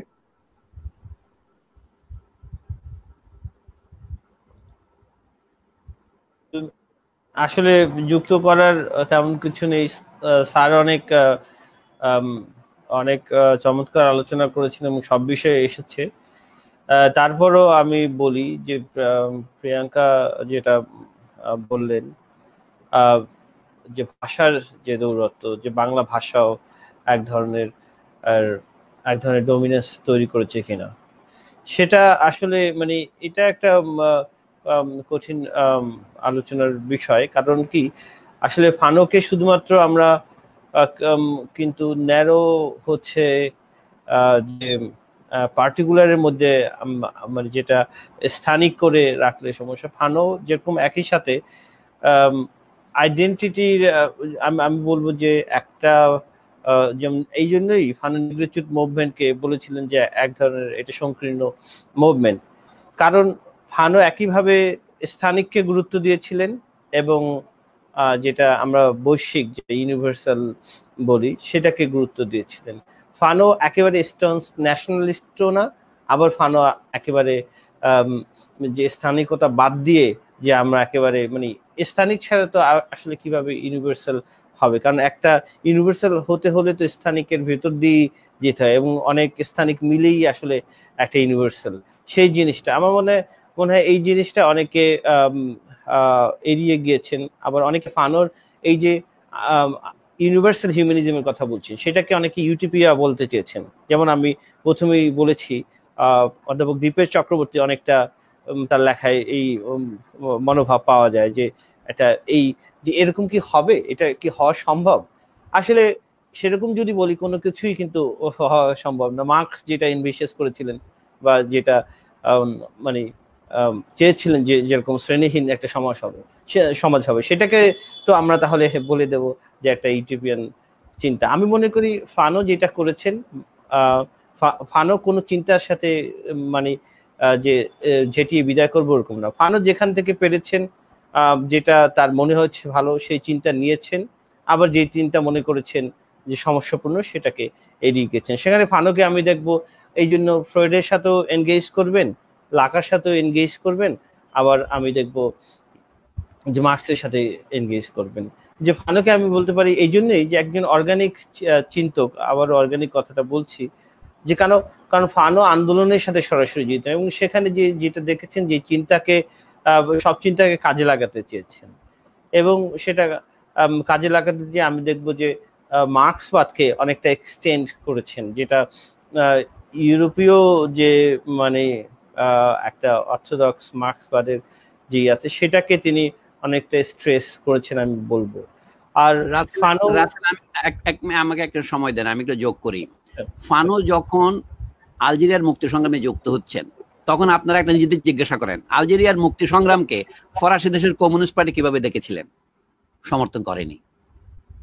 তো ফানোকে এই ঝুঁকি নিতে হয়েছে। ফানোর সমালোচক দুই ধরনের, হানা আরেন জাতীয় যারা লিবারেল সমালোচক আছেন, দীপেশ চক্রবর্তী সেই দলে যোগ দিয়েছেন। লিবারেল মানে যারা নিজেদেরকে মনে করে স্বাধীনতার আমরা পূজারী এবং ইউটোপিয়া প্রচার করতেছেন, এইটা সমালোচক। কিন্তু আবার কমিউনিস্ট পার্টির লোকেরা, আমাদের দেশের প্রচলিত দেখেন মস্কো থেকে কমিউনিস্ট পার্টির লোকেরা কি বই পাঠ করেন সেইটাই একে দেশের লোকেরা নিত। তারা ফানো সম্পর্কে তাদের মনের মধ্যে দ্বিধা এখনো কাটেনি। অর্থাৎ সোভিয়েত ইউনিয়ন বিলুপ্ত হওয়ার পরেও আমি দেখি তাদের সেই পুরনো চিন্তাবিদদের মধ্যে সেটা রয়েছে। এই জন্য ফানোকে বুঝতে হবে তিনি ছিলেন উপনিবেশবাদী যে সমস্ত শক্তি তাদের বিরুদ্ধে, এবং সেখানে যদি যে কেউ সহায়তা করে সে কমিউনিস্ট হলেও তিনি তার সাথে আছেন, না করলে নাই। আপনারা জানেন এমএস সেজার কমিউনিস্ট পার্টির সদস্য ছিলেন। কমিউনিস্ট পার্টির প্রার্থী হিসেবে তিনি ফ্রান্সের পার্লামেন্টের সদস্য নির্বাচিত হয়েছিলেন। সেই ইলেকশনে ফানো কর্মী হিসেবে কাজ করেছেন 1945 সনে। কিন্তু 1956 সনে তিনি যখন পদত্যাগ করলেন তখন ফানো তাকে সমর্থনই করেছেন। কথা হচ্ছে উনি বলেন যে ফরাসি কমিউনিস্ট পার্টির সাধারণ সম্পাদক মরিস থোরেজের কাছে পদত্যাগ পত্রে ফানোর শিক্ষক প্রতিম এমএস সেজার বললেন যে তোমরা এই আমাদের উপনিবেশ এর মধ্যে যারা আমরা কালো মানুষ আছি আমাদের সমস্যা বুঝতে পারছো না। তা আমি বললাম রাসেল যেগুলিকে পার্টিকুলার বলছেন এটা হচ্ছে গরিবের সমস্যা, দাসের সমস্যা, পরাধীন লোকের সমস্যা। কিন্তু পৃথিবীতে একজন পরাধীন লোক আছে, আরেকজন পরাধীনতা তাকে দাসত্ব শৃঙ্খল তার পায়ে যে পরিয়ে দিয়েছে সে আছে। তাকে কি বলেন? ফানোর প্রথম বইটার নাম দিয়েছিলেন কি? An essay on the disalienation of the black man. আসলেই তাই, এসেই মানে এই এসে কার জন্য? যারা এলিয়েনেটেড হচ্ছে তাদের জন্য। কালোরা তো এলিয়েনেটেড বটেই, সাদারাও এলিয়েনেটেড। উনি বলেন উভয়েরই দুইটা মানসিক রোগী, দুইটাই নিউরোটিক রোগী। আমি এই জন্য বলছি তাকে বোঝার জন্য আমার খুব দুঃখ লাগে যে দীপক চক্রবর্তীর লোকেরা কোনো লেখাপড়া না করে ওকে গালি দিচ্ছেন। কেমন লোকের লেখা পড়ে তাকে গালি দিলে ভালোই লাগে। ফানো তো মোটে ইউটোপিয়ান ছিলেন না, তিনি ছিলেন অত্যন্ত বাস্তববাদী, কঠোর সংগ্রামী। এই জিনিসটা বোঝা দরকার। মুক্তিযোদ্ধা, ডাক্তার, এটা তার আসল পরিচয় নয়। তিনি ডাক্তারের পাশাপাশি ফ্রান্সের তৎকালীন শ্রেষ্ঠ দার্শনিকদের ছাত্রও ছিলেন। তিনি মরিস মেরলো পঁতির ক্লাসে রেগুলার বসেছেন, মানে শেখার জন্য। তাহলে এই লোককে ইউটোপিয়ান বলা যায় না। তিনি যা লিখেছেন সেটা হচ্ছে অত্যন্ত বাস্তবসম্মত লেখা। তার ধরেন প্রথম বইটা হলো কালো মানুষ কেন নিজেকে ছোট মনে করে, হীনমন্যতায় ভোগে, সেটার ব্যাখ্যা এটা কিন্তু। দ্বিতীয় বইতে তিনি কি করে কালো মানুষ লড়াইয়ের মাধ্যমে স্বাধীন হতে পারে, সেই বই আলজেরিয়াটা, যেটা বিধান প্রথমে ভুলে গিয়েছিলেন। তৃতীয়টা হচ্ছে ভবিষ্যতে কালো মানুষের সংগ্রামের ইতিহাসটা কি হবে। ইতিহাস মানে শুধু অতীত নয়, ভবিষ্যৎ বটে। এই জন্য বলে ফানোকে বোঝা আমাদের জরুরি। এবং ভাষার কথাটা তিনি বলেছেন শুধু এই জন্যই, মানুষের এলিয়েনেশন প্রথমেই শুরু হয় তার ভাষার মধ্য দিয়ে। প্রথম বাক্যটাকে যেটার অনুবাদ বিধান পড়ে শোনালেন, উনি বললেন we attach a fundamental importance to the phenomenon of language, যেটা আমি ঠিকভাবে অনুবাদ করতে পারি নাই। nous attachons une importance fondamentale, এই মানে হচ্ছে ফেনোমেন দ্য লঙ্গাস। কথাটা খুব ইন্টারেস্টিং। ভাষার প্রতি আমাদের যে অনুরাগ উনি বললেন সেটা আমার জন্য নয়, অপরের সাথে আমার সম্পর্কের মাত্রা বোঝা যায়। এই জন্য আমি ইংরেজি বাংলার কথার উদাহরণ হিসেবে দিয়েছি। আপনি বুঝতে পারেন আপনি কতটুকু স্বাধীন হয়েছেন অথবা কতটুকু হননি। ধন্যবাদ। ধন্যবাদ স্যার। জহিরুল ইসলাম কোচি, আপনি যদি কিছু যুক্ত করতেন আর কি, মানে শেষ মন্তব্য হিসেবে। আমি ব্যক্তিগতভাবে মনে করি যে জীবনে আদর্শ প্রয়োজন, এবং আজকে যখন বৈশ্বিকভাবে আমরা আক্ষরিক অর্থে একটা বৈশ্বিক স্বাস্থ্য সংকটে আছি, এবং যে ধরনের আমরা বিশ্ব ব্যবস্থার মধ্যে আছি, এটা একটা নয়া উপনিবেশবাদী ব্যবস্থা। এই আমরা যেটাকে নব্য উদারনীতিবাদী অর্থনীতি বলি, এটা ব্যাপক অর্থে একটা নব্য উপনিবেশবাদ।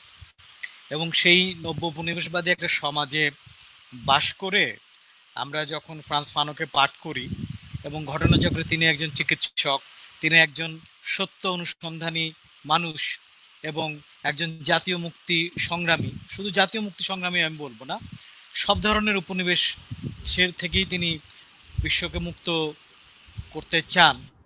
অথবা যেখানেই, এটা শব্দের দিকে একটা কবিতা আছে, যেখানেই পা রাখি সেখানেই হয়ে যায় জন্মভূমি, এরকম কাছাকাছি, আমার এই মুহূর্তে পুরো মনে নাই, যেখানেই দুপা রাখি সেখানেই হয়ে যায় জন্মভূমি। তো এই যে আমি মনে করি যে এই আন্তর্জাতিকতাবাদী কথা যদি বলি, যেটা মানুষের সাম্যের কথা বলে, ন্যায় বিচারের কথা বলে, সেই মানুষগুলোকে স্মরণ করা মানে আসলে নিজের যে অঙ্গীকার আছে, আমরা সেই অঙ্গীকারকে আবার নিজেকে স্মরণ করিয়ে দেয়া। তো সেই জায়গায় ফ্রান্স ফানো আমাদের জন্য খুবই জরুরি। এবং এত সংক্ষিপ্ত একটা জীবনে চাইলে মানুষ কত কিছু করতে পারে, এবং এত সংক্ষিপ্ত কথার মধ্যে জীবনের কত গভীর ব্যাপ্ত কথা বলতে পারা যেতে পারে, সেটার জন্য উনি আমাদের জীবনে একটা উদাহরণ হয়ে আছেন। এবং আমি মনে করি যে তাকে স্মরণ করার মধ্যে দিয়ে আসলে আমরা আমাদের একটা কবিতার কথাই মনে হচ্ছে, এবার নদীর জলে ধুয়ে নিব পরাজিত মুখ। এই যে নানাভাবে নানা প্রয়োজনেই আমরা পরাজিত হয়ে যাচ্ছি, কিন্তু আমার মনে হয় যে এবার দেয়ালে পিঠ ঠেকার মতোই ঘুরে দাঁড়ানোটা দরকার। আমার একটা দৃশ্যের কথা বলে আমি শেষ করি। আমি যেহেতু বলে যে একটা দূতাবাসে কাজ করি, এবং সেখানে যেটাকে বলে যে আক্ষরিক অর্থে সাদা মানুষদের সাথে আমার মোকাবেলা করতে হয়, দেখা সাক্ষাৎ হয়। তো আমাদের রাষ্ট্রদূত যখন বিদায় নেওয়ার আগে একটা আমাদের শেষ বৈঠক ছিল, এবং সেই বৈঠকে আমি একটা KN95 মুখোশ নিয়ে পরে গেছি, সাদা ছিল সেটা, এবং আমাদের রাষ্ট্রদূত পরেছিলেন একটা কালো মুখোশ। তো ওই দৃশ্যটা আমার মনের মধ্যে একটা ছবি তুলে রাখতে পারলে ভালোই লাগতো, যে সাদা চামড়া কালো মুখোশ এবং কালো চামড়া সাদা মুখোশ, দুই মুখোশের মধ্যে হয়তো কথোপকথন হচ্ছে আর কি। তো যাই হোক, এরকম নানা রকম কন্ট্যাক্ট জোনে আমরা যখন যাই, তখন আমরা নানা রকম অভিজ্ঞতা হয় আর কি।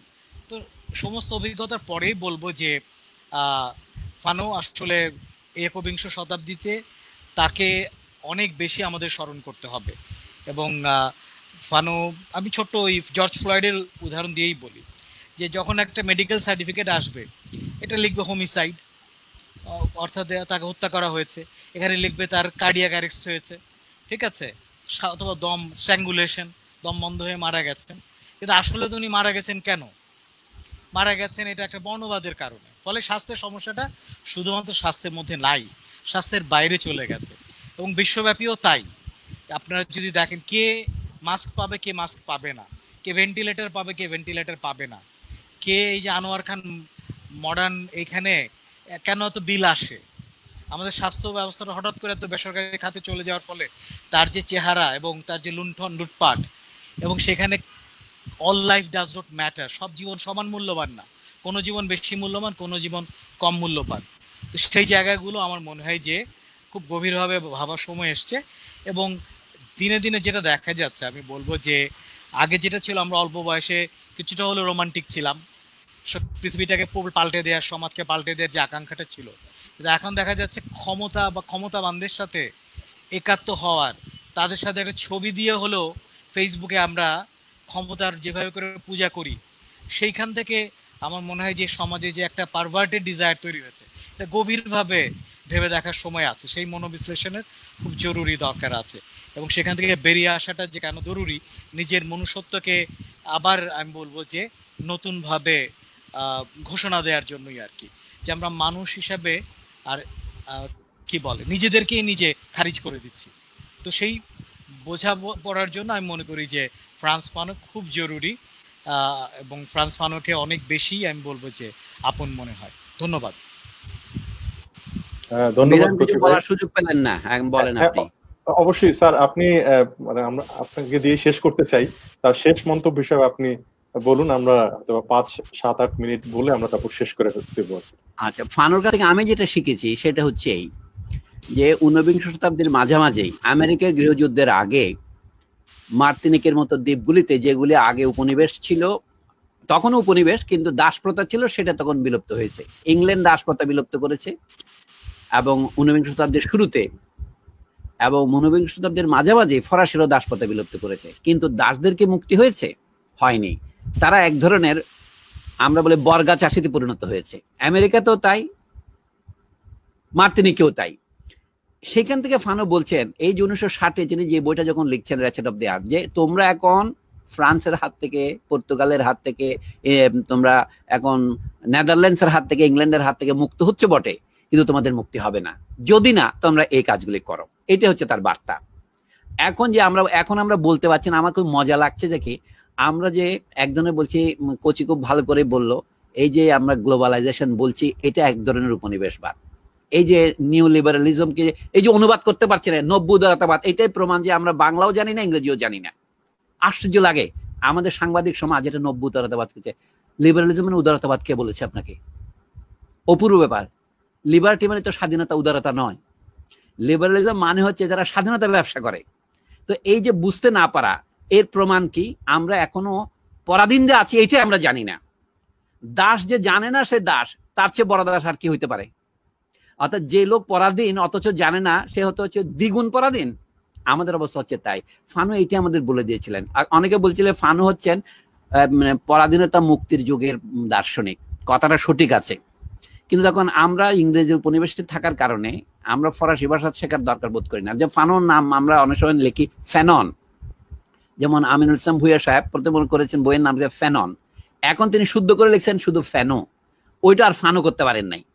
আমি বোঝাচ্ছি এটা আমাদের পণ্ডিত সমাজের অবস্থা, কিন্তু আমরা যারা অপণ্ডিত আমাদের অবস্থা কি? আমরা না ইংরেজিতে, না ফরাসিতে, না বাংলায় তার বই পড়তে পারি। তাহলে আপনার সামনে যদি একজন পরিবেশন করছে, হচ্ছে আপনি খেতে পাচ্ছেন না, জানছেন না, আপনি চিন্তা করতে পারছেন না, কিন্তু একজন যদি চিন্তা আপনার সামনে তুলে ধরে, আপনি সেটা বুঝতে অক্ষম। বাংলাদেশের মুক্তিযুদ্ধের কথা বলে আমি শেষ করি। বাংলাদেশের মুক্তিযুদ্ধের আগে তার বই দেশে এসেছিল। এই দেশে কারা কারা তার বই পড়েছিলেন আমি কোনো পুরোপুরি অনুসন্ধান করি নাই। একজনের বই পেলাম, মূলধারা 71 বইয়ের লেখক মহিদুল ইসলাম। তার বইতে দেখা গেল তিনি বলছেন 25শে মার্চ পাকিস্তান সেনাবাহিনী যখন আক্রমণ করলো তখনও তিনি ঢাকাতে আছেন। তো তিনি, তার পাশের প্রতিবেশী ছিলেন একজন অবাঙালি ভদ্র মহিলা, ইস্পাহানিদের মতো। তো সেই ভদ্র মহিলা সে তাকে ফানোর বইটা দিলেন, আপনারা তো পালিয়ে যাচ্ছেন, এটা পড়েন, এটা কাজে লাগবে। রেচেট অফ দি আর্থ। এই যে মূলধারা 71-এর পরে যিনি আরেকটা বই প্রকাশ করেছেন, সেই বইতে কথা আছে, আপনারা পড়ে দেখতে পারেন সংলাপে আলোচনার মধ্যে। আর আমি এরপরে স্বাধীনতার পরে দেখেছি আহমদ ছফাকে এটা পড়তে। আমাদের বিশ্ববিদ্যালয়ে, আমাদের বিদ্যা প্রতিষ্ঠানে কেউ এটা নিয়ে আলোচনা করছেন। তার মানে বোঝা যাচ্ছে আপনি জিনিসটা বুঝতে না পারলেও একজন বুঝতে পেরেছে, তার সাথে যদি পরিচয় না থাকেন। আর প্রিয়াঙ্কা চৌধুরী একটা বললেন যে ফানো একাই এই কথাটা বলছেন না, এই বিষয়ে আমার কোনো সন্দেহ নাই। কিন্তু ফানো যে এরকম বলছেন, একই কথা জাপল ছাত্র বলেছেন, কিন্তু বলার মধ্যে পার্থক্য আছে। ইউরোপের এক ভদ্রলোক আমাদের স্বাধীন করে দেওয়ার জন্য এসে আমাদের উপদেশ দেওয়া এক জিনিস, আর আমি যে ভুক্তভোগী আমার উপদেশ আমাকে দেওয়া অন্য জিনিস। ফানো আমাদেরই একজন, আমি ফানো। সুকান্ত ভট্টাচার্য লিখেছিলেন না, বিপ্লব স্পন্দিত বুকে মনে হয় যেন আমি লেনিন। আমারও মনে হয় যে ফানোর সাথে ওই জায়গাতে আমি একাত্ম বোধ করি, যে কথাটি আমার বলা দরকার তিনি আমার 60 বছর আগে বলেছেন। এটাই হচ্ছে আমার সার্থকতা। তিনি যা বলেছেন সেটা আমার প্রাণে অনুরণন তুলেছে। কি জন্যে? আমরা নামমাত্র স্বাধীন হয়েছি, আসলে আমরা এখনো পরাধীনতার শৃঙ্খল থেকে মুক্ত হইনি। কি ভাষায়, কি সংস্কৃতিতে, কি ক্ষমতায়। তো অথচ আমাদেরকে করে হচ্ছে ওই যে দাসদের যেমন মুক্তি দেওয়া হয়েছিল, তুমি এখন স্বাধীন, কিন্তু ভাগ চাষ করে খাও গিয়ে, অথচ তুমি তো ভূমিহীন। তাহলে কি করবে? সে শহরের কারখানায় তাকে চাকরি করতে হবে। এইটুকু ফানো বুঝেছিলেন যে দাসদেরকে নামমাত্র মুক্তি দেওয়া হয়েছে, দাস নিজের স্বাধীনতা নিজে অর্জন করেনি, সে স্বাধীনতার মূল্য নেই। বাংলাদেশে আমরা দ্বিবিধভাবে পরাজিত হয়েছি। আমরা নিজেরা মুক্তিযুদ্ধ করে দেশ স্বাধীন করেছি 1971 সনে।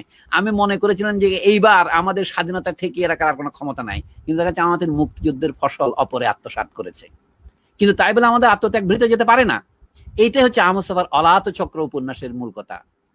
বিধান শুরু থেকে এটা উদ্ধৃত করে ভালো করেছেন কবি আলাওলের পদ্মাবতী নামক যে কাব্যগ্রন্থ, যেটা তিনি 7শ শতাব্দীতে অনুবাদ করেছিলেন 1760-এর দিকে, মানে 1660-এর দিকে। সেটাতে কি আছে এই কথাটা আছে, অলাহত চক্র মধ্যে প্রেমের অঙ্কুর, রূপ রস বাক্য যোগে সৃজিল প্রচুর। কাজেই অলাহত চক্রকে আমরা চলিত ভাষা অলাহত চক্র বলি।